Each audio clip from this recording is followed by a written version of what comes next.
റബ്ബിൽ വസ്സലാത്തു വസ്സലാമു അലാ റസൂലില്ലാ വഅലാ ആലിഹി വസഹ്ബിഹി അജ്മഈൻ അമ്മാ ബഅദ് റബ്ബി ഇശ്റഹ് ലി സദ്രി വയസ്സിർ ലി അംരി വഹ്ലുൽ ഉഖ്ദതം മിൻ ലിസാനി യഫ്ഖഹു ഖൗലി.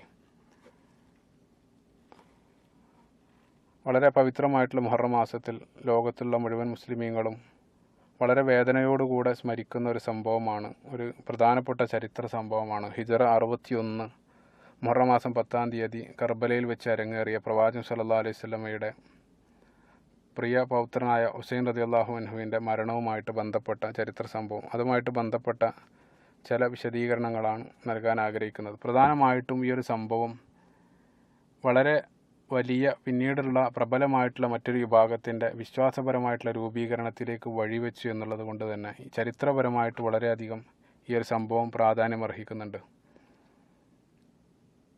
അതുമായിട്ട് ബന്ധപ്പെട്ട് ആധികാരികമായിട്ടുള്ള സുന്നി ചരിത്ര രേഖകളുടെ അടിസ്ഥാനത്തിൽ ഈ സംഭവത്തെ നോക്കിക്കണ്ട ഒരു പണ്ഡിതൻ്റെ പ്രഭാഷണവും അതുമായിട്ട് ബന്ധപ്പെട്ട ചില ആധികാരികമായ ചരിത്ര ലേഖനങ്ങളുമാണ് എൻ്റെ ഒരു സംസാരത്തിന് ഈ സംസാരത്തിന് ആസ്പദമായിട്ട് ഞാൻ ഉപയോഗിക്കുന്നത്. അഹ്ലു ബൈത്തുമായിട്ട് ബന്ധപ്പെട്ട്, അതായത് നമ്മൾ ഈ ഒരു സംഭവം കർബല സംഭവം മനസ്സിലാക്കുന്നതിന് മുമ്പ് ആദ്യമായിട്ട് നമ്മൾ അഹ്ലു ബൈത്ത് എന്നുള്ളൊരു സങ്കല്പത്തെ സംബന്ധിച്ച് നമ്മൾ അറിയേണ്ടതുണ്ട്. അഹ്ലു ബൈത്ത് എന്നുള്ളത് നമുക്കറിയാം, വളരെ പ്രധാനപ്പെട്ട നബി സല്ലല്ലാഹു അലൈഹി വസല്ലം അഹ്ലു ബൈത്ത് അല്ലെങ്കിൽ പ്രവാചകൻ സല്ലല്ലാഹു അലൈഹി വസല്ലമയുടെ കുടുംബത്തിന് ശ്രേഷ്ഠതയുള്ളതായിട്ട് പ്രവാചകൻ സല്ലല്ലാഹു അലൈഹി വസല്ലം വളരെ കൃത്യമായിട്ട് നിരവധി ഹദീസിലും പരിശുദ്ധ ഖുർആൻ്റെ ആയത്തുകളിലെല്ലാം നമ്മൾ മനസ്സിലാക്കിയതാണ്. അല്ലാഹു സുബ്ഹാനഹു വ തആല പരിശുദ്ധ ഖുർആൻ സൂറത്തുൽ അഹ്സാബിൻ്റെ 33-ാമത്തെ ആയത്തിൽ ഇന്നമാ യുരീദുല്ലാഹു ലിയുദ്ഹിബ അൻകും റിജ്സ അഹ്ലൽ ബൈത്തി വയത്വഹിറക്കും തത്ഹീറ. അഹ്ലു ബൈത്ത് എന്നുള്ള പദം കൊണ്ട് തന്നെ അല്ലാഹു സുബ്ഹാനഹു വ തആല പ്രവാചകൻ സല്ലല്ലാഹു അലൈഹി വസല്ലമയുടെ കുടുംബത്തിനോട് പ്രത്യേകമായിട്ട് സംസാരിക്കുന്നതായിട്ട് കാണാൻ സാധിക്കും.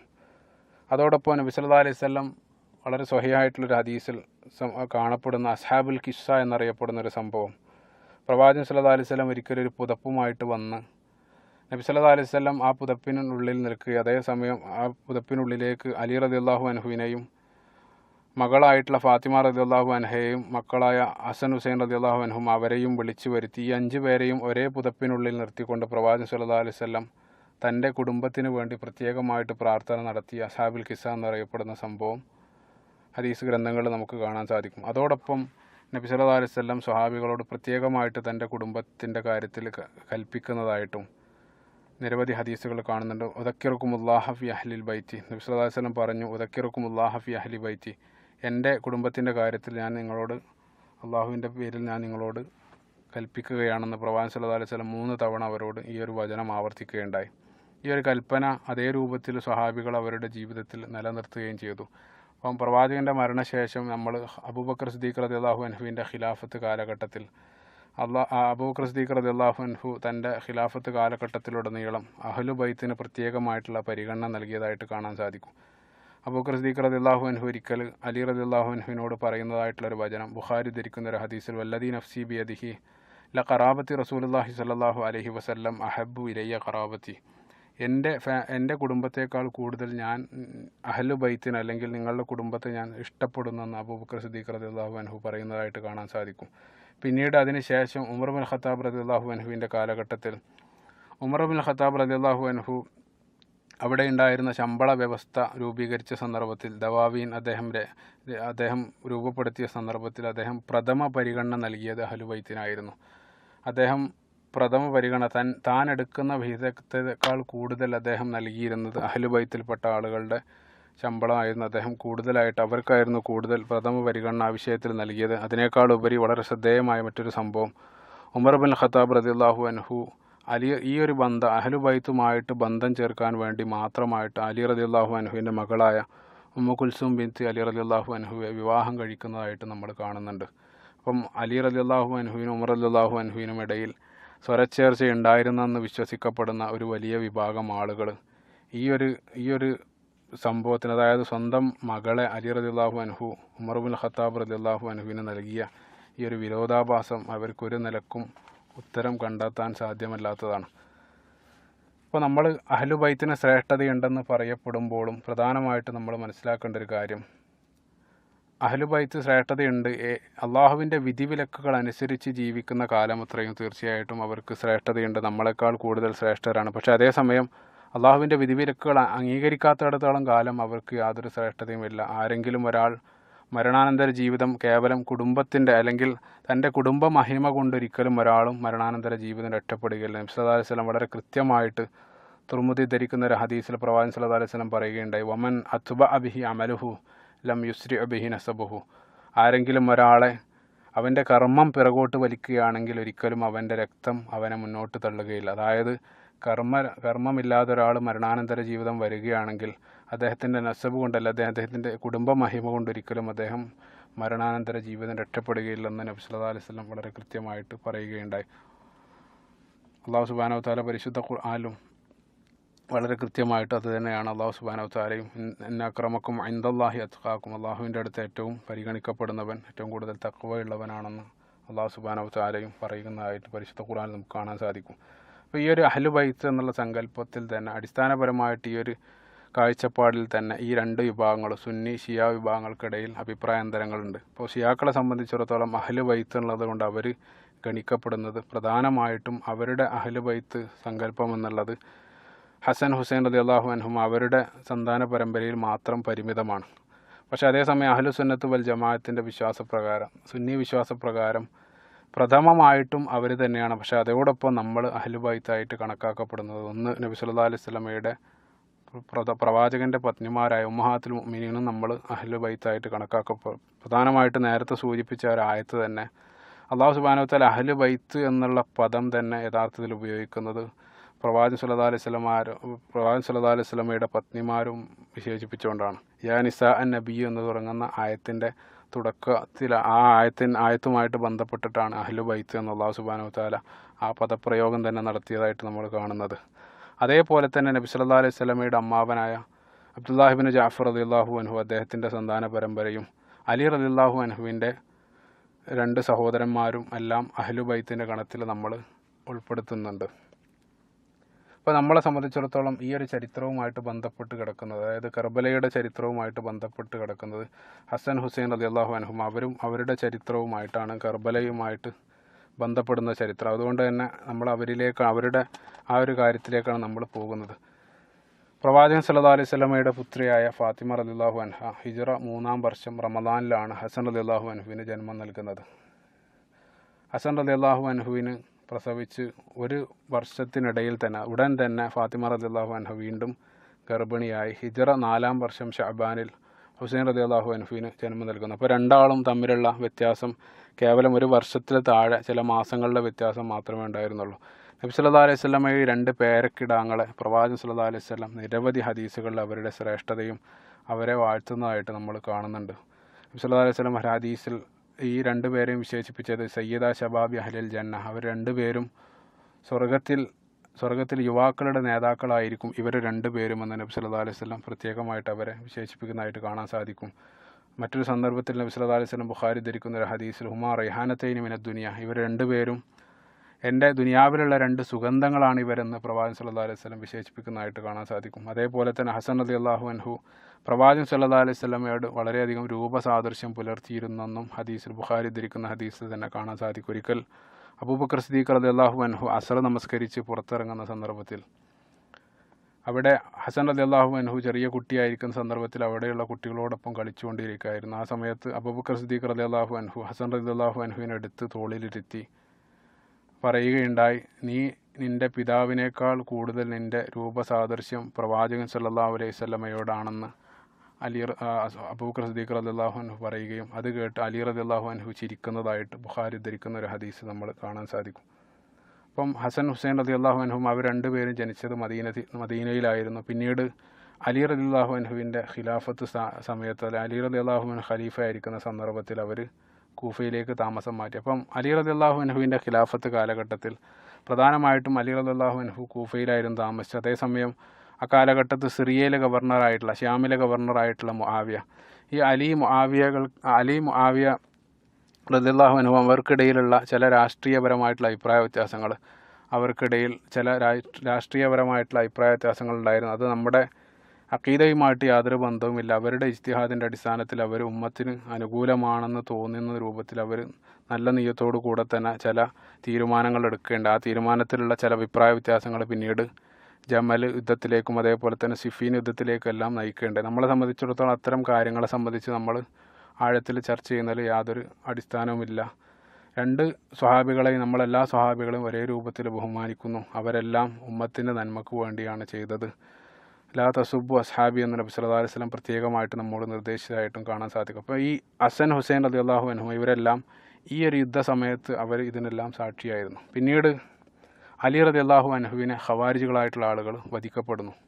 അലി റളിയല്ലാഹു അൻഹുവിൻ്റെ മരണശേഷം കൂഫയിലുള്ള ആളുകൾ ഇറാഖിലെ കൂഫയിലുള്ള ആളുകൾ അവർ അഹ്ലു ബൈത്തിനെ കൂടുതലായി ഇഷ്ടപ്പെട്ട ആളുകളായിരുന്നു. അപ്പോൾ അതുകൊണ്ട് തന്നെ അവരടുത്ത ഖലീഫയായിട്ട് ബൈഅത്ത് നൽകിയത് ഹസൻ റളിയല്ലാഹു അൻഹുവിനായിരുന്നു. അതേസമയം സിറിയയിലുള്ള ഷ്യാമിലുള്ള ആളുകൾ അവർ ബനു ഉമയ്യ ഗോത്രത്തെ മുആവിയ റളിയല്ലാഹു അൻഹുവിൻ്റെ സന്താന പരമ്പര അവർ കൂടുതലായിട്ട് ഇഷ്ടപ്പെട്ടത് മുആവിയ റളിയല്ലാഹു അൻഹുവിനായിരുന്നു. അപ്പോൾ അതുകൊണ്ട് തന്നെ അവർ ബൈഅത്ത് നൽകിയത് മുആവിയ റളിയല്ലാഹു അൻഹുവിനായിരുന്നു. അപ്പോൾ ഒരേ സമയത്ത് ഇസ്ലാമിക സമൂഹത്തിൽ രണ്ട് ഖലീഫമാർ വരികയാണ്. ഒരേ സമയത്ത് രണ്ട് ഖലീഫ. സിറിയയിലുള്ള ആളുകൾ മുആവിയ റളിയല്ലാഹു അൻഹു ബൈഅത്ത് നൽകുന്നു. അതേസമയം കൂഫയിലുള്ള ആളുകൾ അലി റളിയല്ലാഹു അൻഹുവിൻ്റെ മകനായിട്ടുള്ള ഹസൻ റളിയല്ലാഹു അൻഹുവിനും ബൈഅത്ത് നൽകുന്നു. അപ്പോൾ സ്വാഭാവികമായിട്ടും ചില പ്രശ്നങ്ങൾ ഉടലെടുക്കും. അത് വീണ്ടും തീർച്ചയായിട്ടും ചില യുദ്ധങ്ങളിലേക്ക് അതെത്തും. അത് വീണ്ടും ഉമ്മത്തിനിടയിൽ രക്തച്ചൊരിച്ചിലിന് കാരണമാകുമെന്ന് മനസ്സിലാക്കിക്കൊണ്ട് ഉമ്മത്തിൻ്റെ ഐക്യവും അതേപോലെ തന്നെ ഉമ്മത്തിനുള്ള പ്രശ്നങ്ങളെല്ലാം കണക്കിലെടുത്തുകൊണ്ട് ഹസൻ റളിയല്ലാഹു അൻഹു സ്വമേധയാ അദ്ദേഹം സ്ഥാനമൊഴിയുകയാണ്. അദ്ദേഹത്തിൻ്റെ ഈമാനും അതേപോലെ തന്നെ ഉമ്മത്തിൻ്റെ ആ ഒരു ഐക്യത്തിനും വേണ്ടി അദ്ദേഹം 6 മാസത്തിന് ശേഷം ഖലീഫ സ്ഥാനത്ത് നിന്ന് അദ്ദേഹം മാറുകയാണ്. അപ്പോൾ അദ്ദേഹത്തിൻ്റെ തീരുമാനത്തിൽ പല ആളുകളും ഈ ഒരു തീരുമാനത്തോട് അദ്ദേഹത്തോട് യോജിച്ചിരുന്നില്ല. പ്രധാനമായിട്ടും അന്ന് ജീവിച്ചിരുന്ന വളരെ പ്രായം ചെന്ന അബ്ദുല്ലാഹി ഇബ്നു ഉമറിനെ പോലെയുള്ള സ്വഹാബികളും അതേപോലെ തന്നെ സഹോദരനായിട്ടുള്ള ഹുസൈൻ റളിയല്ലാഹു അൻഹു ഒന്നും ഈ ഒരു തീരുമാനത്തിൽ, അതേപോലെ തന്നെ പ്രധാനമായിട്ട് കൂഫയിലുള്ള ആളുകളും ഈ ഒരു തീരുമാനത്തോട് യോജിച്ചിരുന്നില്ല. പക്ഷേ അദ്ദേഹം അതിനേക്കാൾ വലിയ ഒരു നേട്ടം കണക്കിലെടുത്തുകൊണ്ടാണ് അദ്ദേഹം സ്ഥാനമൊഴിയുന്നത്. പിന്നീട് ഉള്ള കാലം മുആവിയ റളിയല്ലാഹു അൻഹുവാണ് ഈ ഉമ്മത്തിൻ്റെ ഖലീഫയായിട്ട് അദ്ദേഹം ഭരണമേൽക്കുന്നത്. അപ്പോൾ മുആവിയ റളിയല്ലാഹു അൻഹു പിന്നീട് ഒരുപാട് കാലം ഖലീഫയായിട്ട് തുടർന്നു. ഇതിന് ഇടയിൽ ഹിജ്റ വർഷം 50 ഹസൻ റളിയല്ലാഹു അൻഹു മരണപ്പെടുന്നു. അദ്ദേഹം ഈ ഖിലാഫത്ത് സ്ഥാനം ഒഴിഞ്ഞതിന് ശേഷം അദ്ദേഹം കൂഫയിൽ നിന്നും മദീനയിലേക്ക് അദ്ദേഹം വീണ്ടും വരുന്നു. അവിടെ പിന്നീടുള്ള കാലം അദ്ദേഹം ഇബാദത്തിൽ മുഴുകി അദ്ദേഹം ജീവിച്ച് ഹിജ്റ 50-ാം വർഷം അദ്ദേഹം മരണപ്പെടുകയും ചെയ്തു. ഹിജ്റ 50 ഹസൻ റളിയല്ലാഹു അൻഹു മരണപ്പെടുന്നു. പിന്നീട് ഹിജ്റ 60 വരെ മുആവിയയുടെ ഭരണകാലം തുടരുകയാണ്. ഹിജ്റ 60-ാം വർഷമാണ് മുആവിയ റളിയല്ലാഹു അൻഹു മരണപ്പെടുന്നത്. അപ്പോൾ മുആവിയ റളിയല്ലാഹു അൻഹു മരണപ്പെടുന്നതിനൊരൽപ്പം മുമ്പ് അദ്ദേഹം യസീദ് ബിൻ മുആവിയ, അദ്ദേഹം സ്വഹാബിയല്ല. നബി സല്ലല്ലാഹു അലൈഹി വസല്ലമയുടെ മരണശേഷം ഹിജ്റ 26-ലാണ് യസീദ് ബിൻ മുആവിയ ജനിക്കുന്നത്. അതുകൊണ്ട് തന്നെ അദ്ദേഹത്തെ ഒരു സ്വഹാബിയായിട്ട് നമ്മൾ കണക്കാക്കുന്നില്ല. യസീദ് ബിൻ മുആവിയയെ അദ്ദേഹം തൻ്റെ കാലശേഷം ഉള്ള പിൻഗാമിയായിട്ട് നേരത്തെ പ്രഖ്യാപിച്ചുകൊണ്ടാണ് അദ്ദേഹം മരണപ്പെട്ടു പോകുന്നത്. അപ്പോൾ ഈ ഒരു പ്രഖ്യാപിക്കപ്പെട്ട സന്ദർഭത്തിൽ തന്നെ ആ കാലഘട്ടത്തിൽ മക്കയിലും മദീനയിലും ഉണ്ടായിരുന്ന അന്നത്തെ ജീവിച്ചിരുന്ന പ്രായമേറിയ സ്വഹാബികളെല്ലാം ഇതിനെ അനുകൂലിച്ചിരുന്നില്ല. ഇത് മുആവിയ റളിയല്ലാഹു അൻഹുവിന് ജീവിതകാലത്ത് തന്നെ മനസ്സിലായിരുന്നെങ്കിലും അദ്ദേഹം അതിനെ അവഗണിക്കേണ്ട. അപ്പോൾ അദ്ദേഹം ചിന്തിച്ചത് സ്വാഭാവികമായിട്ടും ഖലീഫയായിട്ട് അധികാരത്തിൽ വരുന്നതോടെ ഇവരെല്ലാം അദ്ദേഹത്തെ അംഗീകരിക്കുമെന്നുള്ള ഒരു വിശ്വാസത്തിൽ അദ്ദേഹം മരണപ്പെടുകയും ചെയ്തു. അങ്ങനെ മുആവിയ റളിയല്ലാഹു അൻഹു മരണപ്പെട്ടതിന് ശേഷം യസീദ് ബിൻ മുആവിയ ഖലീഫയായിട്ട് സ്ഥാനമേൽക്കുകയാണ്. യസീദ് ബിൻ മുആവിയ ഖലീഫയായിട്ട് സ്ഥാനമേറ്റതിന് ശേഷം അദ്ദേഹം മദീനയിലുള്ള തൻ്റെ ഗവർണറോട് അദ്ദേഹം ഒരു കൽപ്പന നൽകുകയാണ്. മദീനയിലുള്ള ഗവർണറോട് അദ്ദേഹം നൽകിയ കൽപ്പന, നീ എനിക്ക് വേണ്ടി ഹുസൈൻ റളിയല്ലാഹു അൻഹുവിൽ നിന്നും ഉടൻ തന്നെ ബൈഅത്ത് സ്വീകരിക്കണമെന്നുള്ളൊരു കൽപ്പന അദ്ദേഹം മദീനയിലുള്ള ഗവർണർക്ക് നൽകുകയാണ്. അപ്പോൾ അദ്ദേഹം ഹുസൈൻ റളിയല്ലാഹു അൻഹുവിനെ തൻ്റെ ഈ ഭരണാസ്ഥാനത്തേക്ക് വിളിപ്പിക്കുകയും എന്നിട്ട് യസീദ് ബിൻ മുആവിയക്ക് വേണ്ടി നീ ബൈഅത്ത് നൽകണമെന്ന് അദ്ദേഹം കൽപ്പിക്കുകയും ചെയ്തു. പക്ഷേ അതേസമയം ഹുസൈൻ റളിയല്ലാഹു അൻഹു അതിന് സന്നദ്ധനായില്ല. അദ്ദേഹം പറഞ്ഞു, എനിക്ക് സമയം നൽകണം, ഞാൻ അതിനെക്കുറിച്ച് ചിന്തിച്ചതിന് ശേഷം തീർച്ചയായിട്ടും ബൈഅത്ത് നൽകാം, എനിക്കതിനെക്കുറിച്ച് ആലോചിക്കേണ്ടതുണ്ട്, സമയം നൽകണമെന്ന് അദ്ദേഹം ആവശ്യപ്പെട്ടു. അപ്പോൾ ഗവർണർ ശാന്തനായിട്ടുള്ളൊരു മനുഷ്യനായതുകൊണ്ട് തന്നെ അദ്ദേഹം അതിനെ അനുവദിക്കുകയും ചെയ്തു.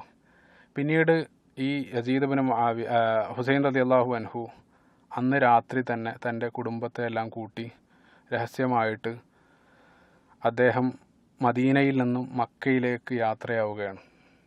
മക്കയിലേക്ക് പോകാനുള്ള ഒരു കാരണം, കാലഘട്ടത്ത് അഹ്ലു ബൈത്തിനെ കൂടുതൽ സപ്പോർട്ട് ചെയ്തിരുന്ന സ്വഹാബികളെല്ലാം മക്കയിലായിരുന്നു ജീവിച്ചിരുന്നത്. അപ്പോൾ അതുകൊണ്ട് തന്നെ അദ്ദേഹം മക്കയിലേക്ക് അന്ന് രാത്രി പുറപ്പെടുകയാണ്. അപ്പോൾ അദ്ദേഹം യസീദ് ബിൻ മുആവിയക്ക് ബൈഅത്ത് നൽകാതെ മക്കയിലേക്ക് പോകുന്ന വിവരം ഉടൻ തന്നെ കൂഫയിലുള്ള ആളുകൾ അവരുടെ ചെവിട്ടിലെത്തിയതോടുകൂടി അവർ വളരെയധികം സന്തോഷിച്ചു. കാരണം കൂഫയിലുള്ള ജനങ്ങളെല്ലാം ആഗ്രഹിക്കുന്നത് അഹ്ലു ബൈത്തിൽപ്പെട്ട ഹുസൈൻ റളിയല്ലാഹു അൻഹു ഖലീഫയായിട്ട് വരണമെന്നാണ് അവരെല്ലാം ആഗ്രഹിക്കുന്നത്. അപ്പം അതുകൊണ്ട് തന്നെ ഈ ഒരു ബൈഅത്ത് നൽകാതെ അദ്ദേഹം മക്കയിലേക്ക് പോയതിൽ അവർ വളരെയധികം സന്തോഷിക്കുകയും അവർ നിരന്തരം അദ്ദേഹത്തിന് കത്തെഴുതുകയും ചെയ്തു. നിങ്ങൾ എത്രയും പെട്ടെന്ന് കൂഫയിലേക്ക് വന്ന് കൂഫയിലേക്ക് വരണം, നിങ്ങളെ ഖലീഫയായിട്ട് ഞങ്ങൾ സ്വീകരിക്കാൻ തയ്യാറാണ് എന്ന് അവർ നിരന്തരമായിട്ട് അദ്ദേഹത്തിന് കത്തെഴുതുകയും ചെയ്തു. ഒരു ദിവസം തന്നെ 60-ലേറെ കത്തുകൾ അദ്ദേഹത്തിന് ലഭിക്കാറുണ്ടായിരുന്നു. പിന്നീട് ഒരു ഭണ്ഡാരം മുഴുവനും കത്ത് അദ്ദേഹം ശേഖരിച്ചു വെക്കുകയും തൻ്റെ ഭരണത്തെ ഇത്രയേറെ കൂഫയിലുള്ള ജനങ്ങൾ ആഗ്രഹിക്കുന്നുണ്ടെന്ന് മനസ്സിലാക്കി അദ്ദേഹം അതിൻ്റെ സത്യസന്ധത മനസ്സിലാക്കാൻ വേണ്ടി അദ്ദേഹം തൻ്റെ സഹോദരനായ മുസ്ലിം ഇബ്നു അഖീൽ റളിയല്ലാഹു അൻഹുവിനെ കൂഫയിലേക്ക് അയക്കുകയും ചെയ്തു. അതായത് കൂഫയിലേക്ക് മുസ്ലിമിനെ അഖീലിനെ അയക്കുകയാണ്. എന്നിട്ട് പോയിട്ട് അവിടെയുള്ള ആളുകളുടെ പ്രതികരണവും ഈ പറയുന്നതെല്ലാം സത്യമാണോ എന്ന് അന്വേഷിക്കണമെന്ന് ആവശ്യപ്പെട്ടുകൊണ്ട് മുസ്ലിമിൻ അഖീൽ റളിയല്ലാഹു അൻഹുവിനെ അദ്ദേഹം കൂഫയിലേക്ക് അയക്കുകയുണ്ടായി. അപ്പോൾ മുസ്ലിമിൻ അഖീൽ റളിയല്ലാഹു അൻഹു അദ്ദേഹം ഒരൽപ്പം ആളുകളെ കൂട്ടി അദ്ദേഹം കൂഫയിലേക്ക് യാത്രയാവുകയാണ്. കൂഫയിലെത്തി അദ്ദേഹം ഒരു രാവിലെ സമയത്ത് സുബഹിയുടെ സമയത്ത് അദ്ദേഹം കൂഫയിലെത്തുകയും കൂഫയിൽ അദ്ദേഹത്തിൻ്റെ ആഗമനത്തിൽ ജനങ്ങളെല്ലാം വളരെയധികം മതിമറന്ന് സന്തോഷിക്കുകയും ചെയ്തു. അവരെല്ലാം കാരണം അവരത്രയേറെ ഹുസൈൻ റളിയല്ലാഹു അൻഹുവിൻ്റെ ഖിലാഫത്ത് ആഗ്രഹിക്കുന്നവരാണ്. അപ്പോൾ അവർ അതിമറന്ന് സന്തോഷിക്കുകയും ഹുസൈൻ റളിയല്ലാഹു അൻഹുവിന് വേണ്ടി അവിടെയുള്ള 12,000-ലേറെ വരുന്ന ആളുകൾ ഹുസൈൻ റളിയല്ലാഹു അൻഹുവിന് വേണ്ടി അവർ അദ്ദേഹത്തിൻ്റെ കയ്യിൽ ബൈഅത്ത് നൽകുകയും ചെയ്തു. 12,000 ആളുകൾ എന്ന് വെച്ചാൽ ഇപ്പോൾ 12,000 എന്നുള്ളത് ഓരോ ഗോത്ര തലവന്മാരാണ്. അപ്പോൾ ഒരു ഗോത്രത്തിൽ അദ്ദേഹത്തിൻ്റെ കീഴിൽ മറ്റുള്ള ആളുകളുണ്ടാവും. അപ്പോൾ മൊത്തം 40,000-ലേറെ ആളുകൾ ഈ അദ്ദേഹത്തിൻ്റെ ഖിലാഫത്ത് അനുകൂലിച്ചുകൊണ്ട് അവർക്ക് ബൈഅത്ത് നൽകുകയുണ്ടായി. ഇത് മുസ്ലിമിന് അഖീലിന് വളരെയധികം സന്തോഷമുണ്ടാക്കി. അപ്പോൾ അദ്ദേഹം മനസ്സിലാക്കി ഈ കൂഫയിലുള്ള ആളുകൾ പറയുന്നതിലെല്ലാം സത്യമാണ്. അതുകൊണ്ട് തന്നെ ഉടൻ തന്നെ നിങ്ങൾ മക്കയിൽ നിന്നും കൂഫയിലേക്ക് പുറപ്പെടണം, കൂഫയിൽ വന്നുകൊണ്ട് നിങ്ങൾ അധികാരമേൽക്കണം. അവർ പറഞ്ഞതുപോലെ ഈ നാട്ടിലുള്ള മുഴുവൻ ആളുകളും നിങ്ങളെ ഖിലാഫത്തിന് അത്രയേറെ ആഗ്രഹിക്കുന്നുണ്ട്. വൈകാതെ തന്നെ ഉടൻ നിങ്ങൾ യാത്ര പുറപ്പെടണമെന്ന് പറഞ്ഞുകൊണ്ട് മുസ്ലിമിന് അഖീൽ ഹുസൈൻ റളിയല്ലാഹു അൻഹുവിനെ അവിടെ വെച്ചുകൊണ്ട് ഒരു കത്തെഴുതുകയുണ്ടായി.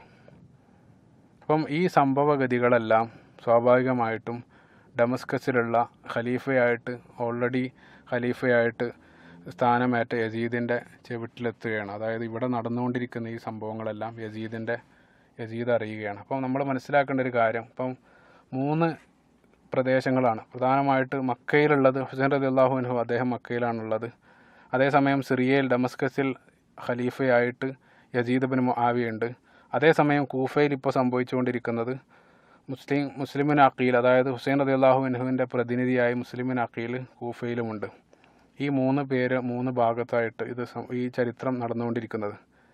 ഇപ്പോൾ യസീദ് ബിൻ മുആവിയ അദ്ദേഹം ഈ ഒരു സംഭവഗതികൾ അദ്ദേഹം മനസ്സിലാക്കിയതോടുകൂടെ കാര്യങ്ങളെല്ലാം തനിക്ക് അനുകൂലമാക്കാൻ അദ്ദേഹം തൻ്റെ പരിധിയിലുള്ള ഏറ്റവും നല്ല രാഷ്ട്രീയ അല്ലെങ്കിൽ നല്ല രൂപത്തിൽ, ഈ രൂപത്തിൽ നമുക്കറിയാം ഇത്തരം സന്ദർഭങ്ങളിൽ ബുദ്ധിപരമായിട്ട് കാര്യങ്ങളെ സമീപിക്കേണ്ടതുണ്ട്. അപ്പോൾ അതുകൊണ്ട് തന്നെ തൻ്റെ ഏത് ആഴത്തിലും തനിക്ക് കാര്യങ്ങൾ അനുകൂലമാക്കിയെടുക്കാൻ കഴിവുള്ള വളരെ നല്ലൊരു പൊളിറ്റീഷ്യനായിട്ടുള്ള ഇബ്നു സിയാദ് എന്ന് പറയപ്പെടുന്ന ഒരു വ്യക്തിയെ അദ്ദേഹം കൂഫയിലേക്ക് അയക്കുകയാണ്, ഗവർണറായിക്കൊണ്ട്.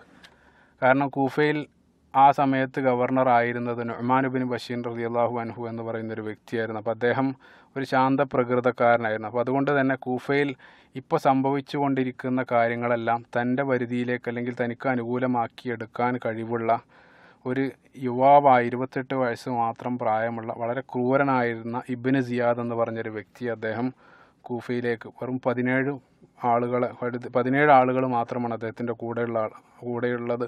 അപ്പോൾ ഈ 17 ആളുകളെയും കൂട്ടി ഇബ്നു സിയാദ് എന്ന് പറഞ്ഞ ആൾ കൂഫയിലേക്ക് പുറപ്പെടുകയാണ്. അദ്ദേഹം കൂഫയിലേക്ക് പോകുന്നത് അവിടെ ഗവർണറായിട്ട് ഇൻചാർജ് എടുക്കാൻ വേണ്ടിക്കൊണ്ടാണ് അദ്ദേഹം കൂഫയിലേക്ക് പോകുന്നത്.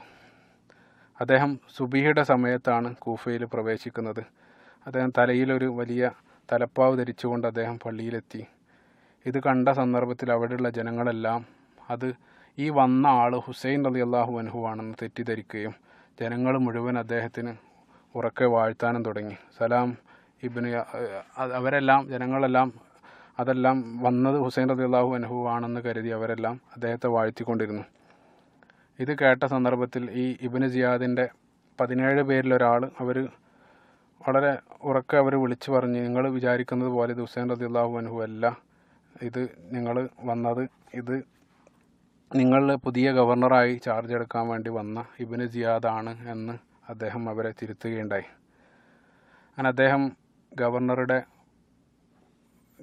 അടുത്ത് അന്ന് നിലവിലുണ്ടായിരുന്ന നുഅ്മാൻ ബിൻ ബഷീർ റളിയല്ലാഹു അൻഹുവിൻ്റെ അടുത്ത് പോയിട്ട് അദ്ദേഹം കാര്യം പറയുകയാണ്. ഞാനാണ് പുതിയ ഗവർണറായിട്ട് ഇവിടെ ചാർജ് എടുക്കാൻ വന്ന ആളാണ്, നിങ്ങൾ സ്ഥാനം മാറിത്തരണമെന്ന് അദ്ദേഹം പറയുകയും അദ്ദേഹം അവിടെ ഗവർണറായിട്ട് സ്ഥാനമേൽക്കുകയും ചെയ്തു. അപ്പോൾ ഇദ്ദേഹം ഗവർണറായി വന്ന ഉടനെ ആദ്യമായിട്ട് അദ്ദേഹം ചെയ്തത്, അദ്ദേഹത്തിന് ഈ മുസ്ലിം ഇബ്നു അഖീലിനെ എങ്ങനെയെങ്കിലും കണ്ടെത്തേണ്ടതുണ്ട്. കാരണം അദ്ദേഹമാണ് ഈ നാട്ടിൽ കൂഫയിൽ വന്നുകൊണ്ട് കാര്യങ്ങളെല്ലാം അവർക്ക് അനുകൂലമായ രൂപത്തിൽ തിരിക്കുന്നത്. അതുകൊണ്ട് തന്നെ എത്രയും പെട്ടെന്ന് മുസ്ലിം ഇബ്നു അഖീലിനെ താൻ പിടിക്കേണ്ടതുണ്ടെന്ന് അദ്ദേഹം മനസ്സിലാക്കുകയാണ്. അപ്പോൾ മുസ്ലിം ഇബ്നു അഖീൽ എന്നുള്ളത് അവിടെ താമസിക്കുന്ന കൂഫ എന്ന് പറയുന്ന വലിയ പട്ടണത്തിൽ അദ്ദേഹം എവിടെയാണ് താമസിക്കുന്നതെന്ന് വളരെ കൃത്യമായിട്ട് മനസ്സിലാക്കുക എന്നുള്ളത് വളരെ പ്രയാസകരമാണ്. അതുകൊണ്ട് തന്നെ അദ്ദേഹം വളരെ വലിയൊരു തന്ത്രം അദ്ദേഹം പ്രയോഗിക്കുകയാണ്. അദ്ദേഹം തൻ്റെ 17 ഒരാളെ